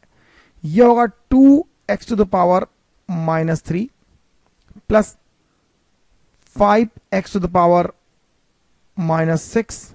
डिनोमिनेटर को x to the power 15 से डिवाइड किया तो पावर 3 है, इसलिए यहां पर 1 होगा, क्योंकि x to the power 15 से डिवाइड करेंगे तो ब्रैकेट के अंदर जाके वो x to the power 5 से डिवाइड होगा, क्योंकि पावर 3 है, और यहां x to the power 5 से डिवाइड करेंगे तो ये x to the power -2 हो जाएगा, और यहां x to the power 5 से डिवाइड करेंगे तो x to the power -5 हो जाएगा, और यहां क्यूब रहेगा dx। अब हम देख सकते हैं कि पावर जब चेंज होती है तो क्या होता है। इससे हम लिख सकते हैं t, इस पूरे को लिखते हैं t। कैसे लिखते हैं t, तो क्या होगा, देखिए इसे t रखा जाता है। Let 1 plus x to the power -2 plus x to the power -5 is equal to t। Differentiate करते हैं, -2x x to the power 3 -3 हो जाएगा, पावर कम हो जाएगा एक, -5 x to the power -6 पूरा multiplied by dx is equal to dt। देखिए power जो हमें चाहिए थी वो आ गई है और कोफिशिएंट्स भी आ गए हैं। यहां 5 है मतलब यहां 5 होकर 6 होना चाहिए था, यहां 2 है मतलब यहां 3 होना चाहिए था। तो इस तरह से हम कर सकते हैं आगे। तो देख सकते हैं यहां पर जो है dx है, साथ में जो फैक्टर्स है वो यहां मिल गए, बस फर्क यह है कि यह -dt है। तो इंटीग्रल हो जाएगा -dt अपॉन t³। सिंप्लीफाई करेंगे, माइनस इसका इंटीग्रल करेंगे तो ये हो जाएगा -dt डिवाइड बाय t³। इसका इंटीग्रल जो होगा वह 1/2t² होगा, क्योंकि पावर -3 है, -3 को प्लस 1 करेंगे तो -2 हो जाएगा, तो पावर हो जाएगा डिनोमिनेटर में फिर से 1/t², और ये माइनस माइनस प्लस हो जाएगा, 2 डिनोमिनेटर में रहेगा प्लस सम कांस्टेंट, तो 1/2 टाइम्स टी। टी की वैल्यू आप देखिए, यह टी की वैल्यू है और इसका स्क्वायर, तो अगर आप इसकी पावर देखिए तो 1/x⁵ plus 1/x² plus 1 whole square है। सिंप्लीफाई करने के बाद में हमको इसका आंसर जो है वो मिलेगा थर्ड वन, क्योंकि डिनोमिनेटर में 2 यहां भी है और x⁻10 से मल्टीप्लाई करेंगे, x⁻10 से डिवाइड करेंगे, तो ये वैल्यू मिलेगी आंसर सी। बहुत सिंपल क्वेश्चन है। If one of the diameters of the circle given by the equation, यह इक्वेशन है किसी सर्कल की, इसकी एक कोई डायमीटर जो है is the chord of the circle S. देखिए कोई एक सर्कल है, इसकी एक डायमीटर है, ठीक है, chord of the circle S, किसी सर्कल की एक कॉर्ड, कोई सर्कल है, सपोज इस तरह से कोई सर्कल है, उसकी एक कॉर्ड है, इसकी diameter, whose centre is at -3,2, यह सर्कल का सेंटर है -3,+2। वैसे हमें इस सर्कल का सेंटर मिल जाएगा, यह है 2, -3, -g -f से यहां से देखें -4 डिवाइड बाई 2 और माइनस, तो ये हो जाएगा 2 और 6 डिवाइड बाई 2 और माइनस, तो ये -3, तो इसका सेंटर ये हो जाएगा। Then the radius of S is, इस सर्कल की रेडियस फाइंड करना है, यह हमारा सर्कल एस है और इसकी रेडियस फाइंड करना है। क्यों ना हम इस तरह से ट्रायंगल पूरा कर ले, क्योंकि हमें पता है कि यह कॉर्ड यहां से मिलेगी और यह यहां से मिलेगा। इस सर्कल की रेडियस आर है और आर की वैल्यू निकाल सकते हैं हम, आर की value √g² plus f² minus सी, g² मतलब 2 का स्क्वायर, f² मतलब 3 का स्क्वायर और माइनस सी मतलब -12, तो 9 + 4 13 + 12 25, तो √25 हो जाएगा 5, तो ये आर की वैल्यू हो जाएगी 5। यहां से यहां का डिस्टेंस, हमें इस सर्कल की रेडियस फाइंड करना है, सपोज कैपिटल आर फाइंड करना है, तो कैपिटल आर जो है वो कैपिटल R² जो है वो R² प्लस इन दोनों सेंट पॉइंट्स के बीच की डिस्टेंस होगी, और सपोज इसे D लेते हैं, तो D जो है वो पहले फाइंड किया जाए। D जो है इन दोनों पॉइंट के बीच का डिस्टेंस है 2 - -3, 2 - -3, 2 + 3 होल स्क्वायर, -3 - 2 होल स्क्वायर, ये 5² 5², 25 25 50 हो जाएगा, तो √50 हो जाएगा, तो D² हो जाएगा। यहां पर R² पता करना है, R², ये 25 हो गया प्लस 50 हो गया या 75 हो गया, कैपिटल R की वैल्यू हो जाएगी 5√3। The answer is third one. That's very simple question. Limit x tends to infinity, n+1 n+2 and so on up to 3n, and n to the power 2n denominator में है और 1/n है। Suppose this is equal to l, all this is equal to L, तो log of L find करेंगे हम, log of L find करेंगे 1/n हमारा power से हटकर यहां आ जाएगा और log of मिलेगा log of n+1 n+2, यह कुल मिला के n+2n तक जा रहा है। आप देखिए 3n इज व्हाट, n+3n को आप लिखिए n+2n, 3n को लिखिए n+2n, तो यह कुल मिला के 2n टर्म्स तक जा रहा है, 1 2n up to the 2n terms, और डिनोमिनेटर में n to the power 2n है, तो n to the power 2n से डिवाइड कर, n से डिवाइड करें तो हर एक टर्म को n से डिवाइड कर सकते हैं, क्योंकि यह n into n into n into n into n up to the 2n times है, तो हर टर्म को n से डिवाइड करेंगे हम। तो फर्स्ट टर्म होगी 1 + 1/n। एक बात ध्यान रखिए, यहां समेशन लग जाएगा, क्योंकि log of m into n into n ये होता है log of m plus log of n plus log of n, इस तरह से log में सम होता चला जाएगा, तो सम आप करते चले जाइए, फर्स्ट टर्म ये होगी, सेकंड टर्म होगी, इस तरह से अगर आप इसे फिर से लिखें तो ये 1/n summation r is equal to 1 to r is equal to 2n log of 1 + r/n। साफ देख सकते हैं हम, यह आर बाय एन होगा, क्योंकि फर्स्ट टर्म में 1 + 1 बाय एन, सेकेंड टर्म में 1 + 2 बाय एन, थर्ड टर्म में 1 + 3 by n up to 2n terms. तो इस तरह से जाएगा log ऑफ एल, यह होगा, इसे इंटीग्रल में कन्वर्ट किया जा सकता है। आर बाय एन को लिखेंगे आप x, और लिमिट हो जाएगी 0 से लेकर 2 तक, log ऑफ 1 + x, सीधी सीधी बात है, dx। 1 बाय एन को लिखेंगे dx, ये हमें पता है, definite integration as a limit of sum वाला कंसेप्ट यहां पे यूज होता है। 1 बाय एन को लिखते हैं dx, r बाय एन को लिखते हैं x, और समेशन को लिखते हैं r = 1 to r = 2n को लिखेंगे। इसे इनफैक्ट हम x टेंस टू इंफिनिटी है तो x से डिवाइड करते हैं, और x की वैल्यू 0 से लेकर 2n तक जा रही है,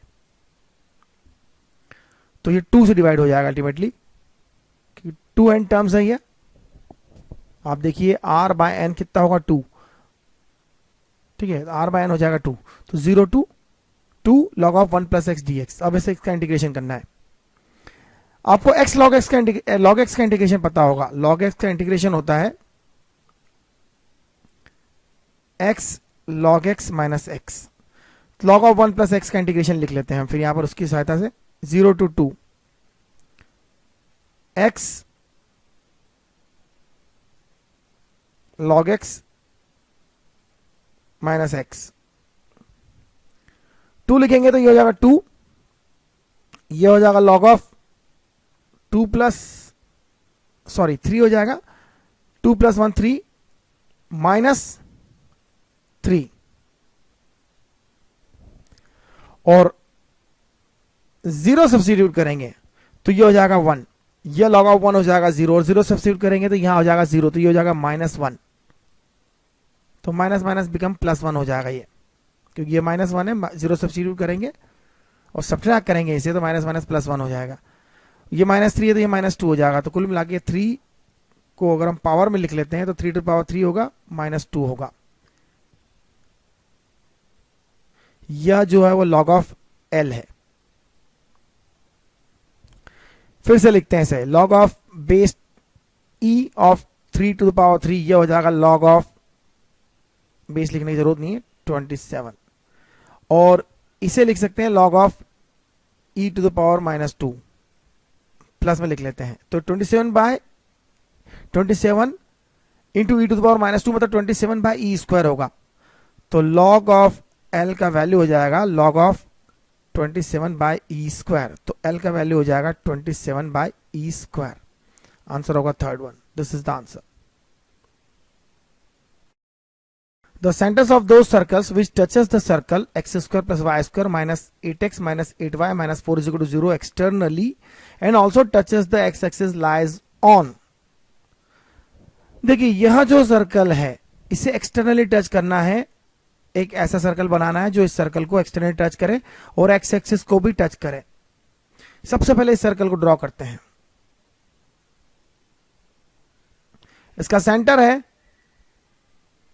4,4, ये -8 को डिवाइड करिए 2 से और माइनस से, तो ये हो जाएगा 4, इसे भी डिवाइड करिए सिमिलरली 4,4, और रेडियस जो है इसका हो जाएगा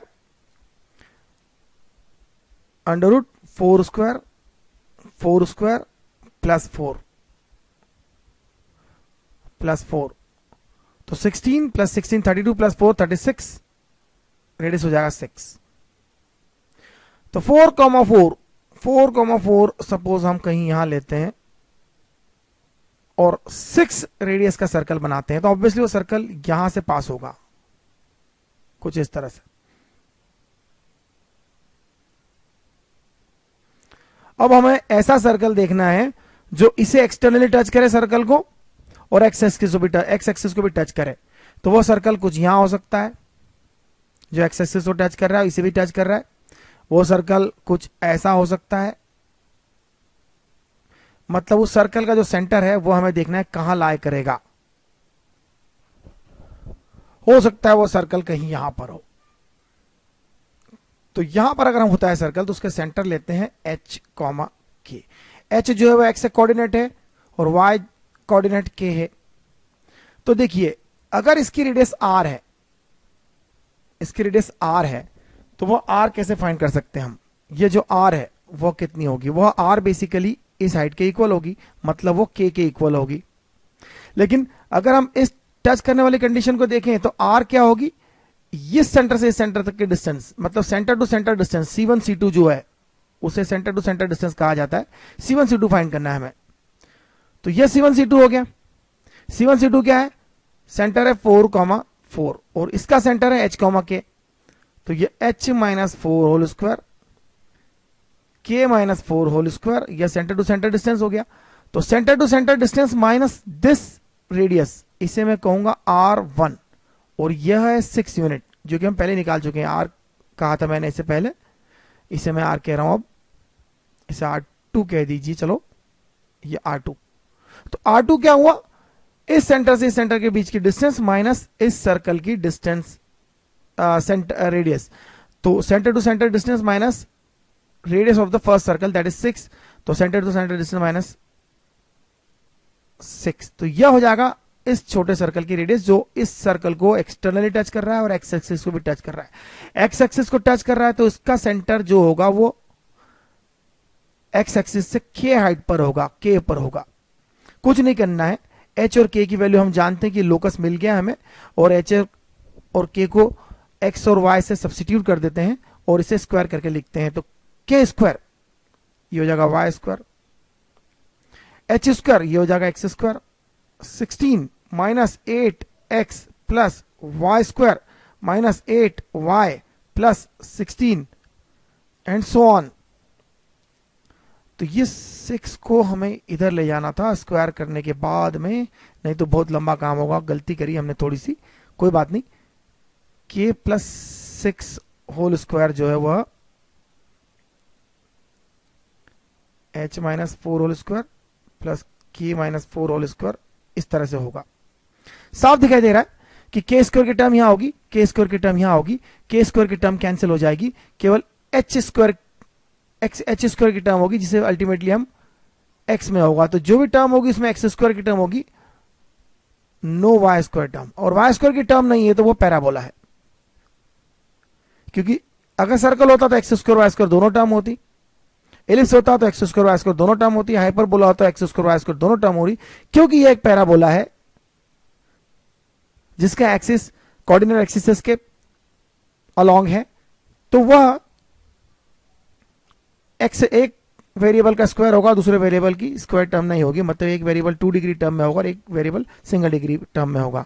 तो नो वाई स्क्वायर टर्म होगी, इसमें वाई स्क्वायर की कोई टर्म नहीं होगी, इसलिए यह एक पैराबोला होगा। हालांकि न्यूमेरिकल सोल्यूशन है, न्यूमेरिकल सोल्यूशन दूसरे तरीके से भी फाइंड किया जा सकता है। इसका सोल्यूशन जरूरी नहीं कि इसी तरह से सॉल्व किया जाए, इसका दूसरा तरीका भी है, लेकिन यह तरीका बहुत इजी है और इस तरीके से ज्यादा करने की कोशिश करना चाहिए, क्योंकि न्यूमेरिकली अगर सॉल्व करते हैं तो हमें आंसर परफेक्ट मिलता है, पूरा यकीन होता है कि आंसर सही है। Let a b and c be 3 unit vector such that a cross b cross c is equal to root 3/2 b plus c vectors. Unit vectors, पहली बात तो ये यूनिट वेक्टर्स है।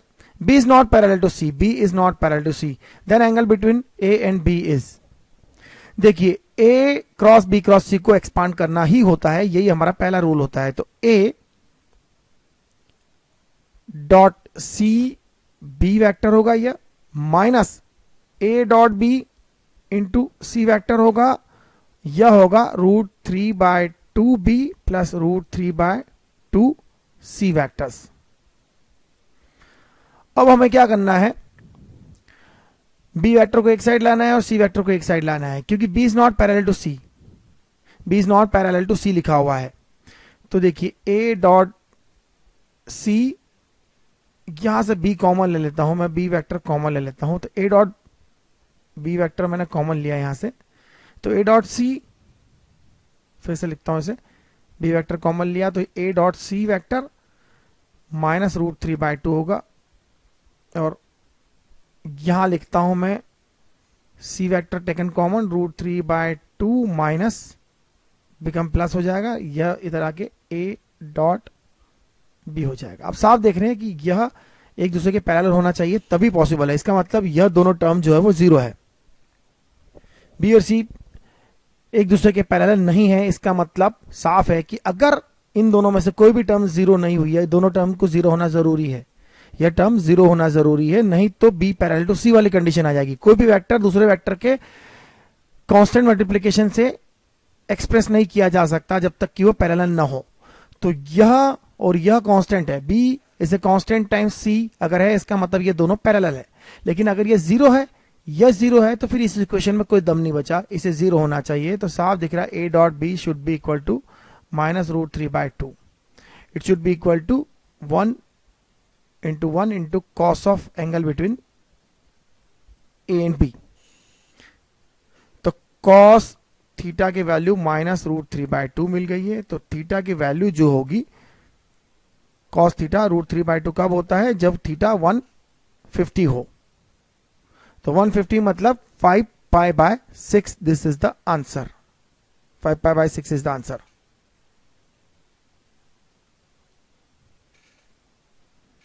Let p is equal to limit x tends to 0 from positive side 1 plus tan square root of x to the power 1/2x. Then log of p is equal to, x को हम 0 से थोड़ा ज्यादा लेंगे, कोई बात नहीं, 0 प्लस h लिख लेंगे और h टेंस टू 0 लिख लेंगे।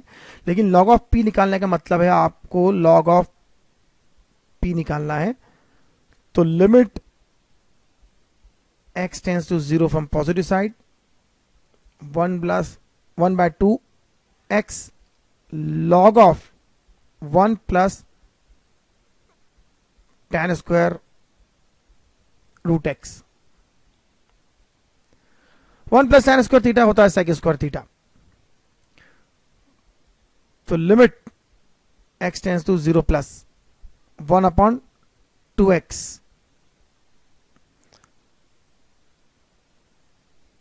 log ऑफ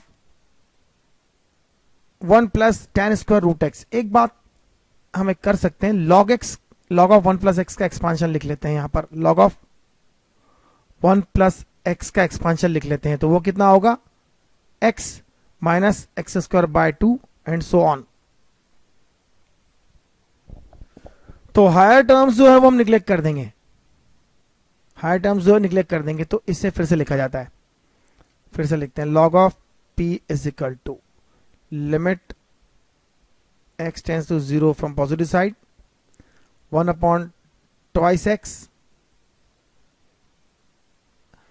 और x की वैल्यू हम लिखेंगे tan स्क्वायर रूट एक्स। तो x की जगह लिखेंगे tan of square of root of x पहली टर्म, बाकी हायर ऑर्डर टर्म्स को निग्लेक्ट कर देंगे, हायर ऑर्डर टर्म्स को निग्लेक्ट कर देंगे, 10 की ज्यादा पावर्स को निग्लेक्ट कर देंगे। और tan स्क्वायर रूट एक्स है, फिर से देखिए limit tan square root x और डिनोमिनेटर में है रूट एक्स का स्क्वायर और 2 x tends to 0 from positive side. अब साफ दिख रहा है कि ये तो वैल्यू होगी 1 और ये वैल्यू होगी 1/2। The answer will be 4। बहुत ज्यादा सिंपल क्वेश्चन है, जस्ट एक सिंपल सा फॉर्मूला लगाना है, लिमिट से एक्सपांड करना है और ये वैल्यू तो हम 10x/x वाला जो कंसेप्ट है लिमिट x, ये फॉर्मूला आपको अच्छे से पता होगा, x tends to 0 10x/x is 1। अब यहां पर 10 स्क्वायर हो तो यहां स्क्वायर होना चाहिए, रूट एक्स हो तो यहां रूट एक्स होना चाहिए एंड सो ऑन। तो जितने भी इस तरह से फॉर्मूले तो बहुत पढ़ चुके हैं थ्योरी में हम, बहुत आसान। If x is from 0 to 2π the number of the real values of x which satisfy the equation. x की वैल्यू 0 to 2π ऐसी हो जो इस इक्वेशन को सेटिस्फाई करती हो। इस बहुत पुराना क्वेश्चन है, बहुत सिंपल क्वेश्चन है। यहां पर आप देखिए cos x है, cos 2x है, cos 3x, cos 4x। तो हम और टर्म्स को एक तरफ कर लेते हैं, cos of x plus cos of 3x साथ में लिख लेते हैं, cos 2x plus cos 4x को एक साथ लिखते हैं is equal to 0। cos c plus cos d वाला फॉर्मूला यूज करते हैं, twice cos c plus d by 2 मतलब x और 3x प्लस करेंगे और डिवाइड बाई 2 करेंगे तो ये हो जाएगा 4x divide by 2 that is 2x और d माइनस सी बाई 2 मतलब 3x minus x that is 2x divide by 2 तो वो हो जाएगा x। Twice cos c plus cos d वाला फॉर्मूला लगाएंगे तो cos c plus d by 2 मतलब 2x और 4x दोनों का सम करेंगे 6x होगा, डिवाइड बाई 2 करेंगे तो ये 3x होगा और मल्टीप्लाई करेंगे cos एक्स से, क्योंकि cos 4x minus 2x divide by 2 मतलब वो x इज इक्वल टू 0। यहां से हम 2 कैंसिल आउट कर देंगे और cos x को कॉमन ले लेंगे, तो हमारे पास होगा cos 2x plus cos 3x is equal to 0। 2 से डिवाइड कर दिया और cos x कॉमन ले लिया, एक टर्म तो हमें मिल गई, इसको भी फिर से cos c plus cos d वाला फॉर्मूला लगाना होगा ताकि ये मल्टीप्लीकेशन में आ जाए। c प्लस d मतलब cos x और cos 2x और 3x है, तो ये हो जाएगा twice cos 2 plus 3 5x by 2 multiplied with cos 3x minus 2x that is x by 2 is equal to 0। अब साफ दिख रहा है ये 0 कब होता है। cos x इज 0, x की किस वैल्यू के लिए 0 होता है, x इज जब x की वैल्यू पाई बाय 2 हो या 3 पाई बाय 2 हो। इसी तरह से नेक्स्ट फैक्टर को देखिए, सॉल्व करें। यह टर्म 0 तब होगी, ये फैक्टर्स 0 तब होंगे, ये 0 तब होगा जब तीनों में से कोई एक फैक्टर मतलब cos 5x बाय 2 भी 0 हो सकता है। तो इस फैक्टर को लेके देखें 5x बाय 2 0 हो, ये तब होगा जब 5x बाय 2 जो है वो पाई बाय 2 हो या 3 पाई बाय 2 हो, या उससे आगे भी वैल्यू ले सकते हैं, इसके आगे की वैल्यू भी ले सकते हैं, लेकिन x की वैल्यू यहां से देखें क्या मिलेगी, x की वैल्यू मिलेगी पाई बाय 5, x की वैल्यू मिलेगी 3 पाई बाय 5, इसके आगे की वैल्यू 5 पाई बाय 5 भी मिलेगी, या आप इसे 5 पाई बाय 2 ले लीजिए, मतलब 5 पाई बाय 5 भी मिलेगी। तो आपको यह x की वैल्यू पाई मिलेगी, ठीक है। दो वैल्यू ये मिल गई है, एक वैल्यू ये मिल गई है, 3 वैल्यू यहां से मिल गई है, और आगे भी चलेंगे 7 पाई बाय 5 भी रहेगा, और आगे चलिए 9 पाई बाय 2 5 भी मिलेगा, क्योंकि यह जो जब तक x की वैल्यू 2 पाई से छोटी है सारी ले सकते हैं। तो 5 वैल्यूज यहां से मिल गई है, 2 वैल्यूज यहां से मिल गई है। और अब देखते हैं cos x बाय 2 0 कब होगा, जब x की वैल्यू पाई बाय 2 हो या 3 पाई बाय 2 हो, सॉरी x बाय 2 की वैल्यू पाई बाय 2 या 3 पाई बाय 2। तो x की वैल्यू पाई हो या x की वैल्यू 3 पाई हो, लेकिन सिर्फ पाई लिया जा सकता है, 3 पाई नहीं लिया जा सकता, सिर्फ पाई लिया जा सकता है, 3 पाई नहीं लिया जा सकता। तो यहां से पाई हो गया, यहां से पाई हो गया, ये पाई कॉमन हो गया, तो 4 वैल्यूज यहां से ले लेंगे, क्योंकि ये कॉमन ऐसे नहीं गिन रहा हूं मैं, 5वीं 6ठी और 7वीं 7 वैल्यूज मुझे ऐसे मिल गई जिसके लिए यह फैक्टर्स ये एक्सप्रेशन 0 हो रही है। तो आंसर हमारा आएगा 4th वन। और 3 पाई नहीं लेना है, ये बात ध्यान रखिए, 3 पाई नहीं लेना है, केवल पाई लेना थे, पाई जो है वह,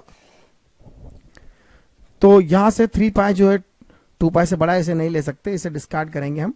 पाई कॉमन है, इसलिए एक जगह से कहीं भी काउंट कर लीजिए, जैसे यहाँ या यहाँ काउंट कर लीजिए, यहाँ भी काउंट करेंगे तो 5 वैल्यूज और 2 वैल्यूज, टोटल 7 वैल्यूज होगी। तो इस तरह से देखते हैं हम। The sum of all real values of x satisfying the equation x square minus 5x plus 5 whole to the power x square plus 4x minus 6t is equal to 1। ये expression 1 कब हो सकती है, जब या तो पावर 0 हो या यह 1 हो। तो पावर 0 हो या यह 1 हो, तो इसे 1 लिखकर हम सॉल्व करते हैं, x square minus 5x plus 5 is equal to 1 हो।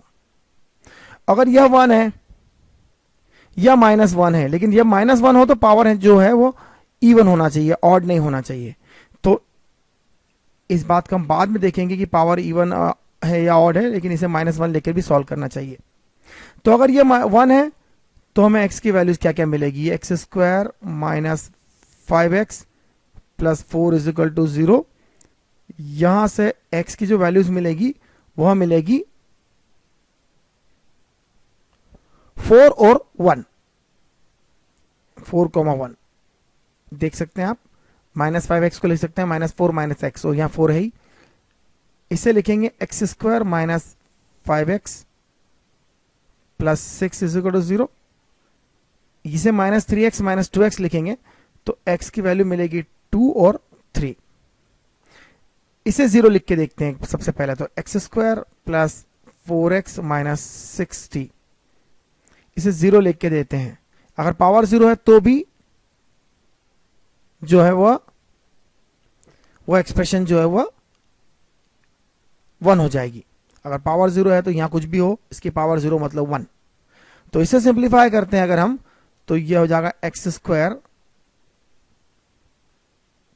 Plus 10x minus 6x minus 60 is equal to 0। तो यहां से x की वैल्यू मिलेगी -10 और 6।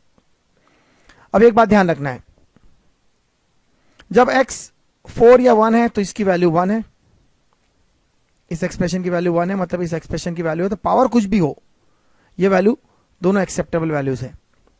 जब x 2 और 3 हो, 2 या 3 हो, लेकिन जब x 2 है तो इस एक्सप्रेशन की वैल्यू x 2 पर निकालना चाहिए। For x is equal to 2, x 2 पर यह वैल्यू हो जाएगी 4 प्लस 8 माइनस 60, यह वैल्यू जो कुछ भी है इवन है। तो पावर अगर इवन है, -1 अगर ये एक्सप्रेशन है, पावर इवन है, तो वैल्यू 1 हो जाएगी। तो 2 एक्सेप्टेबल है, एक्सेप्टेड। लेकिन अगर 3 लेते हैं, for x is equal to 3, check क्यों कर रहे हैं? जब भी मैंने आपको कहा है, जब भी कोई ऐसी क्वेश्चन सॉल्व करना है जिसमें कुछ तरह से हम रूट्स निकाल रहे हैं, डिनोमिनेटर हो, पावर हो, और रूट हो या लॉग हो, इस तरह की कोई इक्वेशंस हो, तो वहां पर हमें आंसर निकालने के बाद क्रॉस चेक करना जरूरी है कि कौन सी वैल्यू एक्सेप्ट कर सकते हैं, कौन सी वैल्यू नहीं कर सकते। तो अगर x3 के लिए हम सब्स्टिट्यूट करेंगे तो ये हो जाएगा 9 प्लस 12 माइनस 60, मतलब साफ है ये ऑड वैल्यू आ रही है। अगर पावर ऑड हो गई और यह -1 है, जैसा कि हम देख सकते हैं x3 के लिए यह -1 है और पावर जो है ऑड है, तो यह एक्सेप्टेबल नहीं है, तो इसे डिस्कार्ड कर देंगे। तो 4 एक्सेप्टेबल है, 1 एक्सेप्टेबल है क्योंकि इनके लिए इसकी वैल्यू 1 है, पावर कुछ भी हो चलेगा। 2 एक्सेप्टेबल है क्योंकि उसके लिए ये -1 है और पावर इवन है, तो ये वैल्यू 1 हो जाएगी, चलेगा। x -10 है या 6 है, x अगर -10 या 6 है तो पावर हो जाएगी 0, whatever the value of this, whole to the power 0 is 1। तो हमारे पास टोटल x की जो वैल्यूज हैं वो एक तो 4 होगी, सम ऑफ ऑल रियल वैल्यूज, तो हमें 4 प्लस 1 प्लस 2 प्लस -10 प्लस 6, सबको सम अप करना पड़ेगा। -10, 6 और 4 0 हो जाएंगे, 2 प्लस 1 हो जाएगा 3, तो आंसर होगा हमारा 3। एक बहुत ही अच्छा क्वेश्चन है ये भी।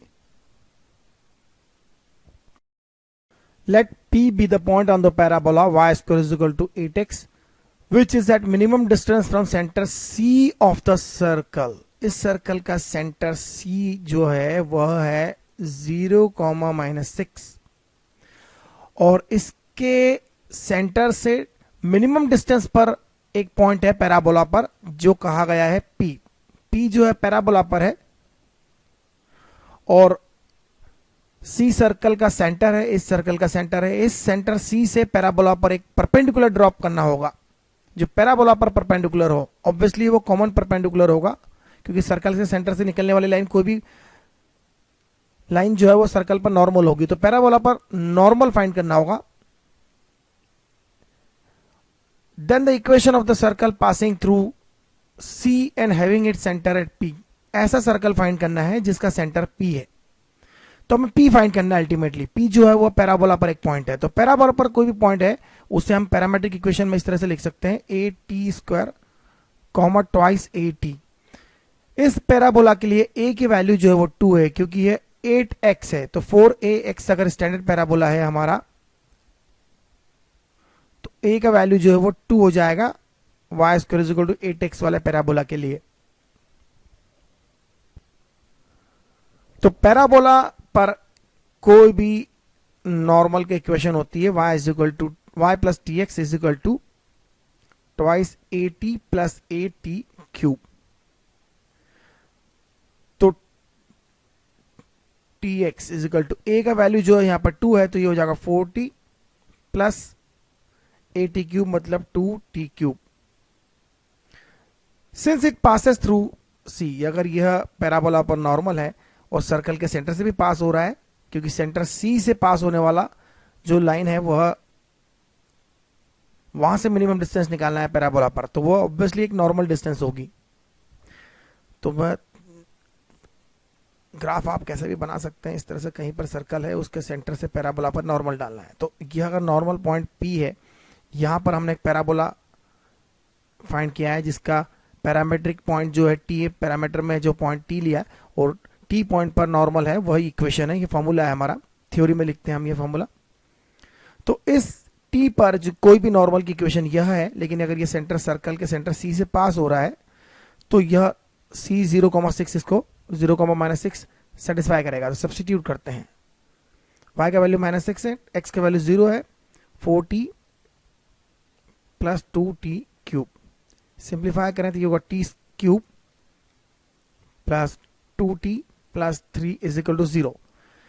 एक बात अच्छे से समझ में आ रही है, क्यूबिकल इक्वेशन है, इसके 3 रूट हो सकते हैं, लेकिन यहां एक ही रूट होगा। क्यों? क्योंकि कोई पॉइंट अगर बाहर है, उससे आप पैराबोला पर नॉर्मल ड्रॉ कर रहे हैं, तो केवल एक ही नॉर्मल होगा, इसलिए इसका एक ही रियल रूट होगा और वह होगा t इक्वल टू -1 पर, जो कि हम केवल ऑब्जर्वेशन से पता कर सकते हैं। 0, 1, -1 ऐसी छोटी छोटी वैल्यू सब्स्टिट्यूट करिए तो साफ दिख रहा है, t-1 सब्स्टिट्यूट करने पर ये 0 हो रहा है।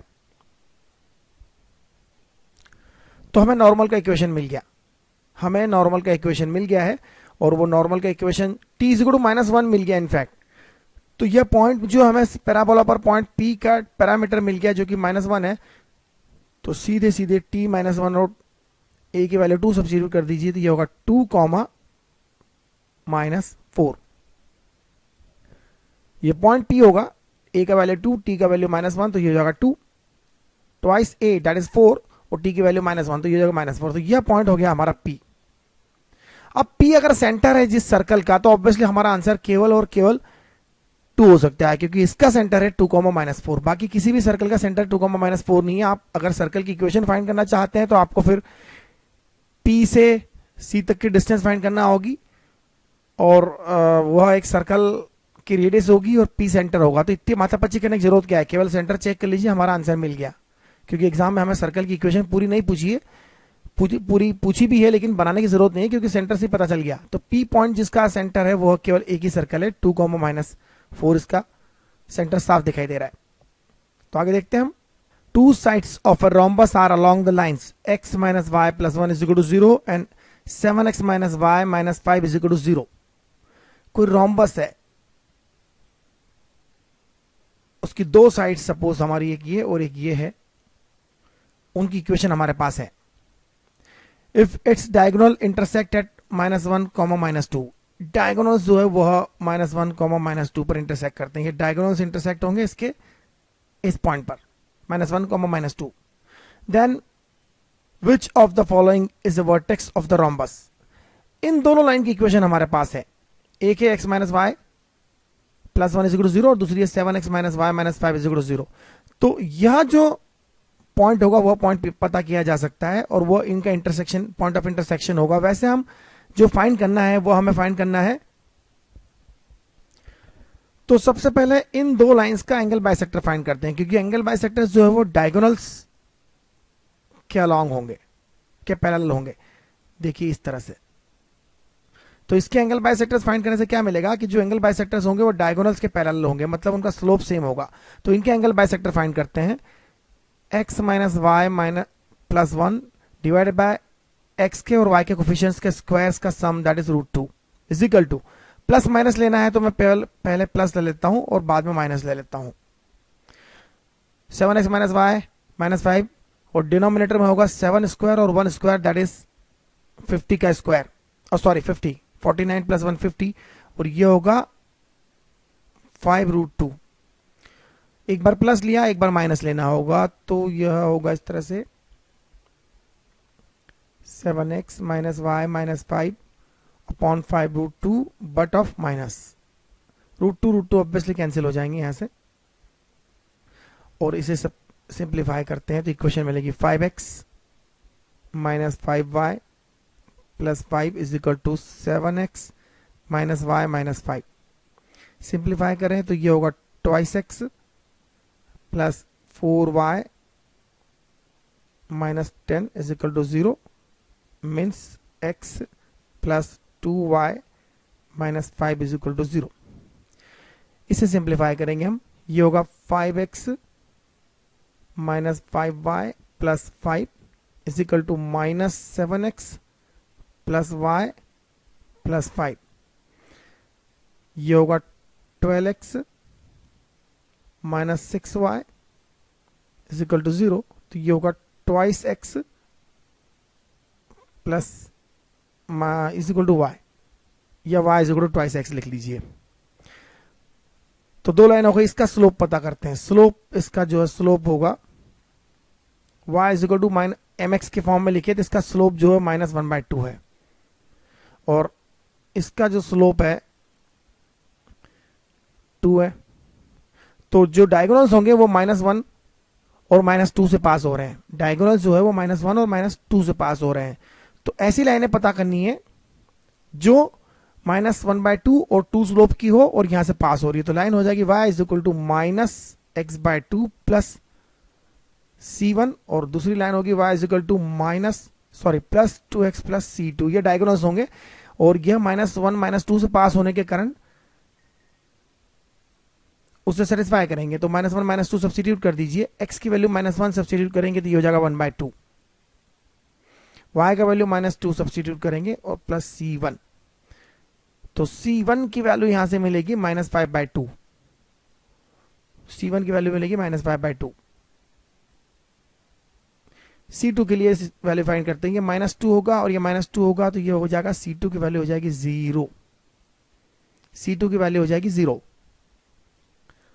तो हमारे डायगोनल्स हो जाएंगे, डायगोनल्स आर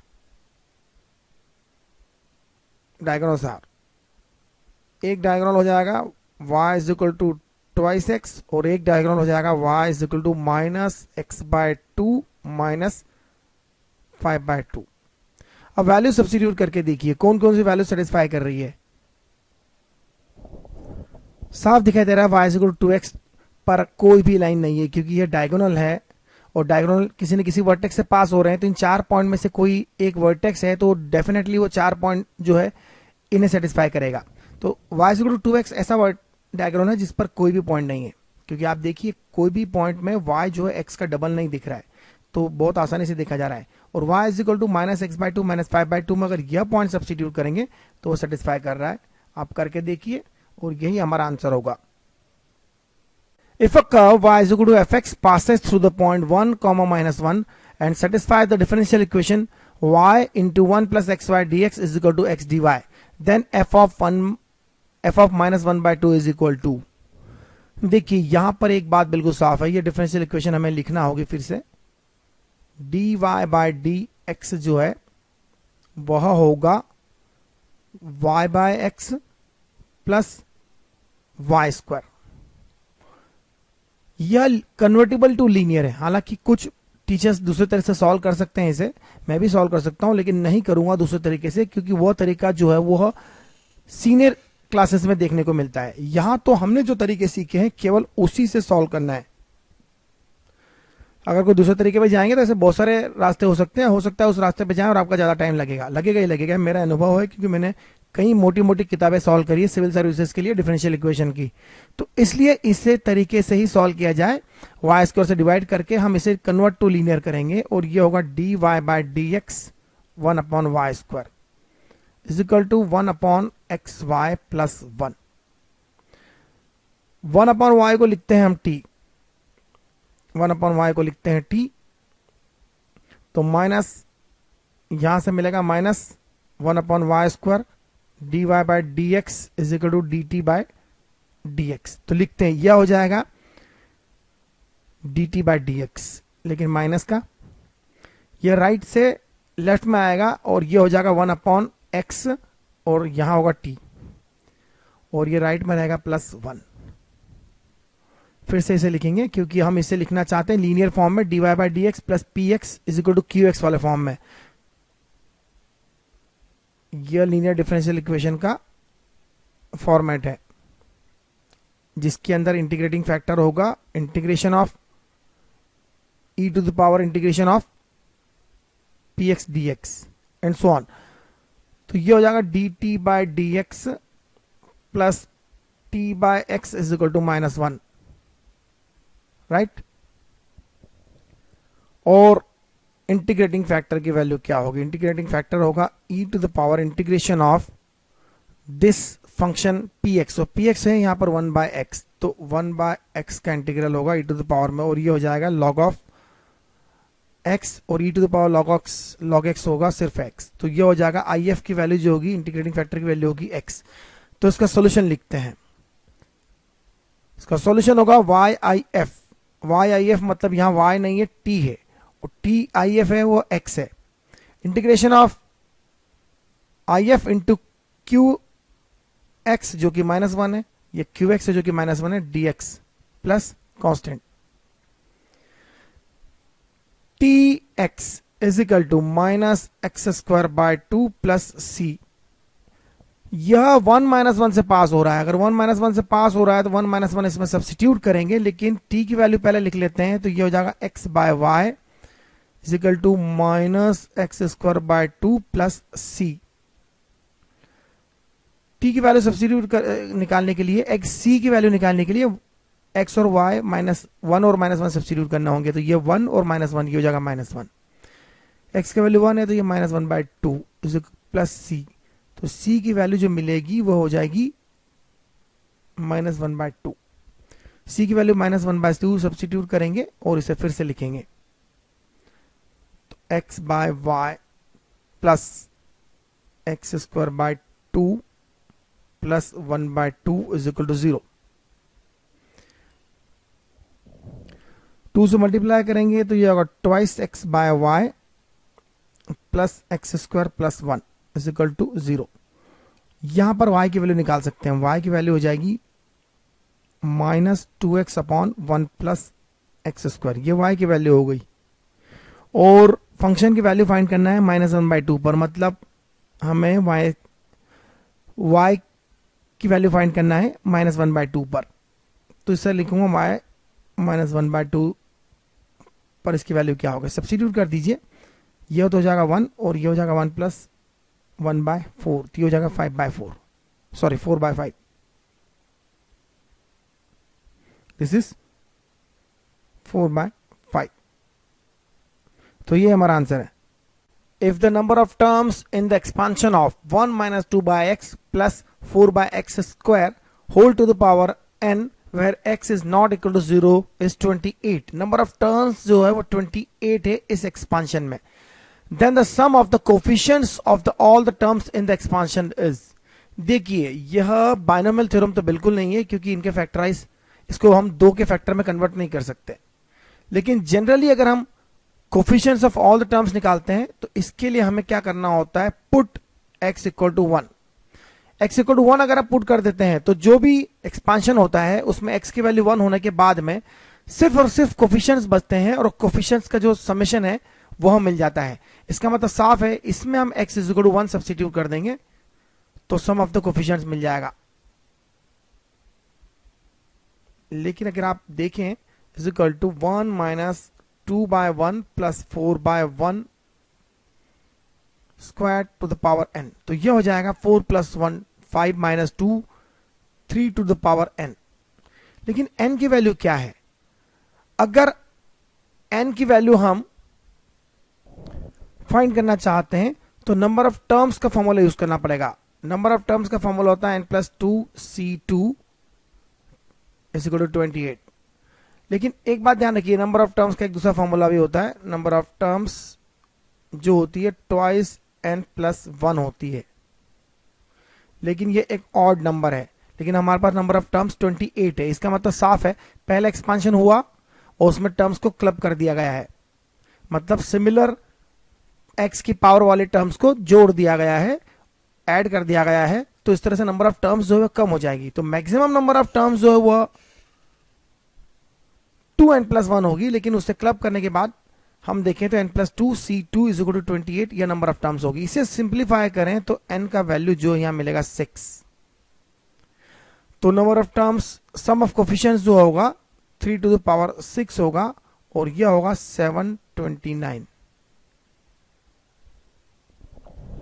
क्वेश्चन में यह कहीं नहीं लिखा है कि हमने टर्म्स को क्लब कर दिया गया है। Number of terms in the expansion मतलब एक्सपांशन है, उसमें टर्म्स को क्लब नहीं करना चाहिए, क्लब तो बाद में होता है, हालांकि क्लब होने के बाद में अगर नंबर ऑफ टर्म्स फाइंड करते हैं तो n+2 C2 से निकाला जाएगा और ये 28 निकाला जाएगा। मतलब साफ है, क्वेश्चन में क्लियर नहीं है कि क्लब किया हुआ है, लेकिन फिर भी ठीक है, आंसर हमारा 1 सही है। हम एक्सपेक्ट कर सकते हैं कि इसका आंसर जो है वो 1 ही होगा और इसे बोनस मार्किंग में नहीं शामिल किया जाएगा, चाहे क्वेश्चन थोड़ा सा अनक्लियर हो तो भी। The Boolean expression P and not of Q or Q and so on is equivalent to। देखिए इसे काम करते हैं, सबसे पहले इस पार्ट को सॉल्व करते हैं। क्यों? क्योंकि वहां Q और Q का नॉट दोनों है,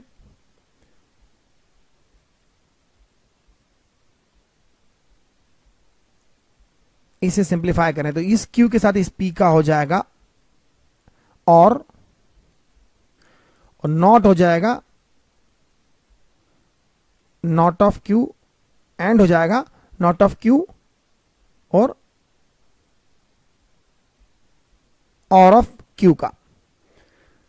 तो इससे हम इस तरह से लिख सकते हैं, साथ में यह भी है तो, लेकिन सबसे पहले इसे देखिए, ये ट्रू है, यह एक ट्रू वैल्यू है, तो हम फिर से लिखते हैं इस एक्सप्रेशन को, ब्रैकेट क्लोज एंड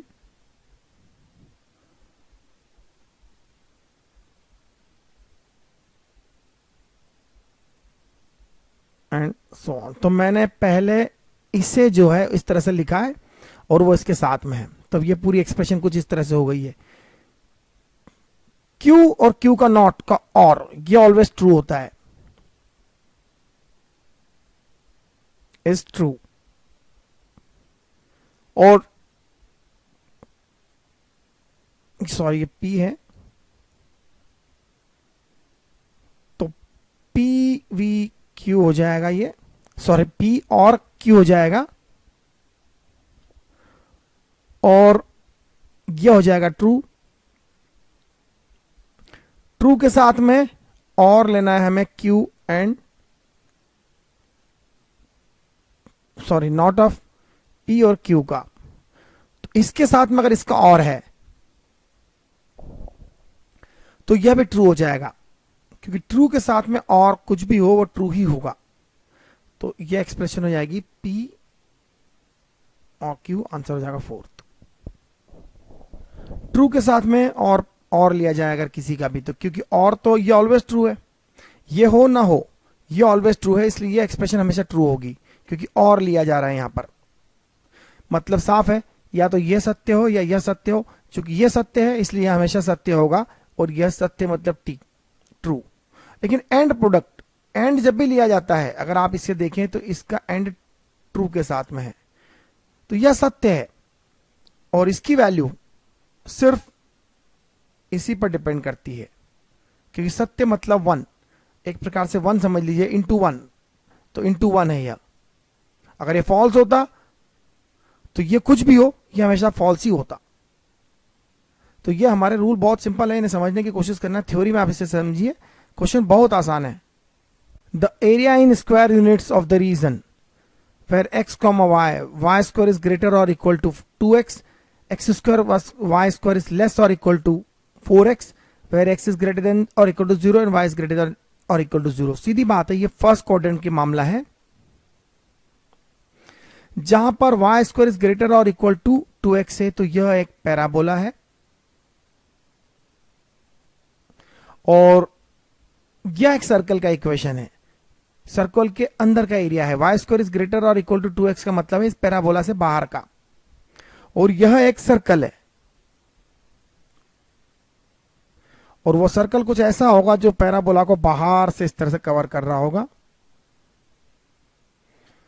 और इस सर्कल का जो सेंटर है वह 2,0 है।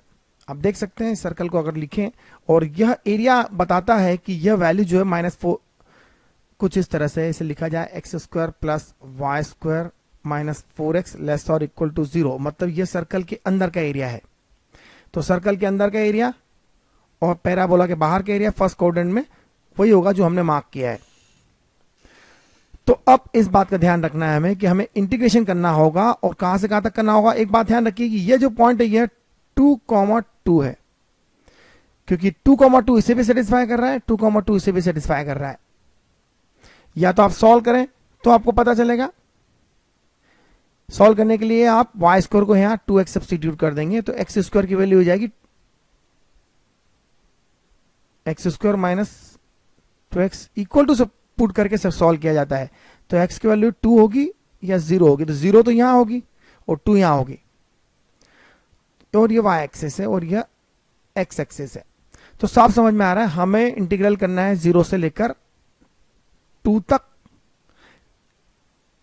क्यों ना पैराबोला का इंटीग्रल कर लिया जाए, पैराबोला का इंटीग्रल कर लिया जाए और सर्कल के एरिया में से उसे सब्ट्रैक्ट कर दिया जाए। और सर्कल के क्वार्टर का एरिया क्या होगा, तो रिक्वायर्ड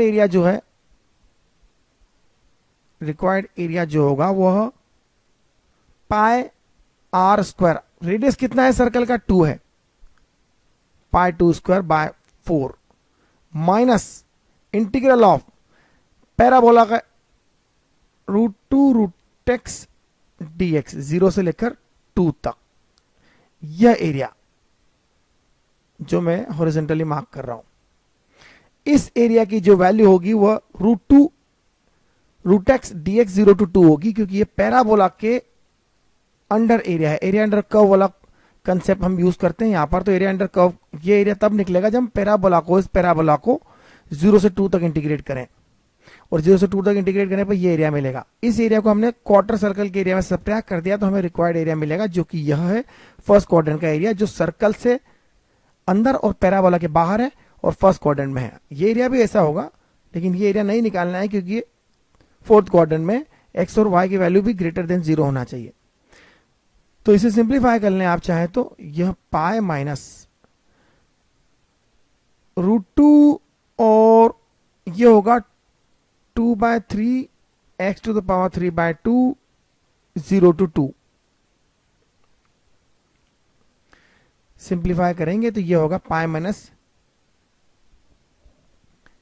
8/3, क्योंकि अगर 2 सब्स्टिट्यूट करते हैं तो 2 to the power 3 that is 8 2√2 हो जाएगा, 2√2 इंटू 2√2 ये हो जाएगा 8 और 8/3 हो जाएगा। ये 0 सब्स्टिट्यूट करेंगे तो 0 हो जाएगा। तो ये आंसर होगा हमारा थर्ड वन। बहुत अच्छा क्वेश्चन है ये। If fx plus 2f of 1 by x is equal to 3x where x not equal to 0 and s is the set of x of real numbers where fx is equal to f of minus x, then s that is the set of that numbers is। देखिए सबसे पहले तो इस function को हमको find करना होगा कि ये फंक्शन क्या है। fx की वैल्यू निकालते हैं हम 2 1 by x। ये बहुत सिंपल क्वेश्चन है, बहुत पुराने तरीके से क्वेश्चन आए। यहां x को 1 by x से सब्स्टिट्यूट करेंगे तो यह मिलेगा f of 1 by x twice fx is equal to 3 by x। ये कैसे फाइंड करते हैं, जब आप x की value f of 1 by x substitute करते हैं तो, क्योंकि x को आप कुछ भी सब्स्टिट्यूट कर सकते हैं, 1 by x square 2 minus x minus 2, क्योंकि x वेरिएबल है उसकी जगह कुछ भी सब्स्टिट्यूट किया जाए तो राइट हैंड साइड और लेफ्ट हैंड साइड दोनों साइड सब्स्टिट्यूट किया जाए। अब हमें दिख रहा है कि fx और f of 1 by x में दो इक्वेशंस हैं, और सिंप्लीफाई करने के लिए इसे 2 से मल्टीप्लाई करके नीचे वाली इक्वेशन सब्ट्रैक्ट कर देते हैं। तो 2fx हो जाएगा, ये 4f of 1 by x होगा, जिसमें से f of 1 by x subtract हो जाएगा तो 3f of 1 by x होगा। और आगे 2 से मल्टीप्लाई किया मैंने तो ये हो जाएगा 6x माइनस 3 by x। क्यों ना मैं fx फाइंड करना चाहता था तो मैं इसे इसमें x की जगह 1 by x सब्स्टिट्यूट कर देता हूं तो 3 टाइम्स fx मिलेगा मुझे यहां पर। ये हो जाएगा 6 by x माइनस 3x। 3 से डिवाइड करने के बाद इक्वेशन लिखी जाएगी fx is equal to 2 by x minus x। ये हमारी fx की वैल्यू हो गई। अब हमें x की वो वैल्यूज फाइंड करना है जहां पर fx की value f of minus x है। तो for fx is equal to f of minus x की वैल्यू फाइंड करेंगे। ये एक इक्वेशन होगी, इनफैक्ट यह एक इक्वेशन होगी क्योंकि फंक्शन जो है वो अपने आप में ऑड फंक्शन नहीं है। तो हमें x की वो वैल्यू फाइंड करना है जहां fx is equal to f of minus x है। तो यह तो रहा fx और एफ ऑफ माइनस एक्स के लिए 2 bye minus x plus x लिखना होगा। आगे बढ़ाते हैं इस कहानी को, तो ये हो जाएगा twice x is equal to 4 by x. तो यहां मिलेगा x square is equal to 2, it gives x is equal to plus minus root 2। तो एक्स की केवल दो वैल्यूज हैं जो इस कंडीशन को सेटिस्फाई करेगी, जहां एफ एक्स की value F of minus x है। एफ ऑफ माइनस एक्स केवल एक्स की दो वैल्यूज के लिए है, और ऐसे एक्स की रियल वैल्यूज इस सेट में है केवल दो, exactly 2 elements. Answer is fourth. बहुत अच्छा क्वेश्चन है।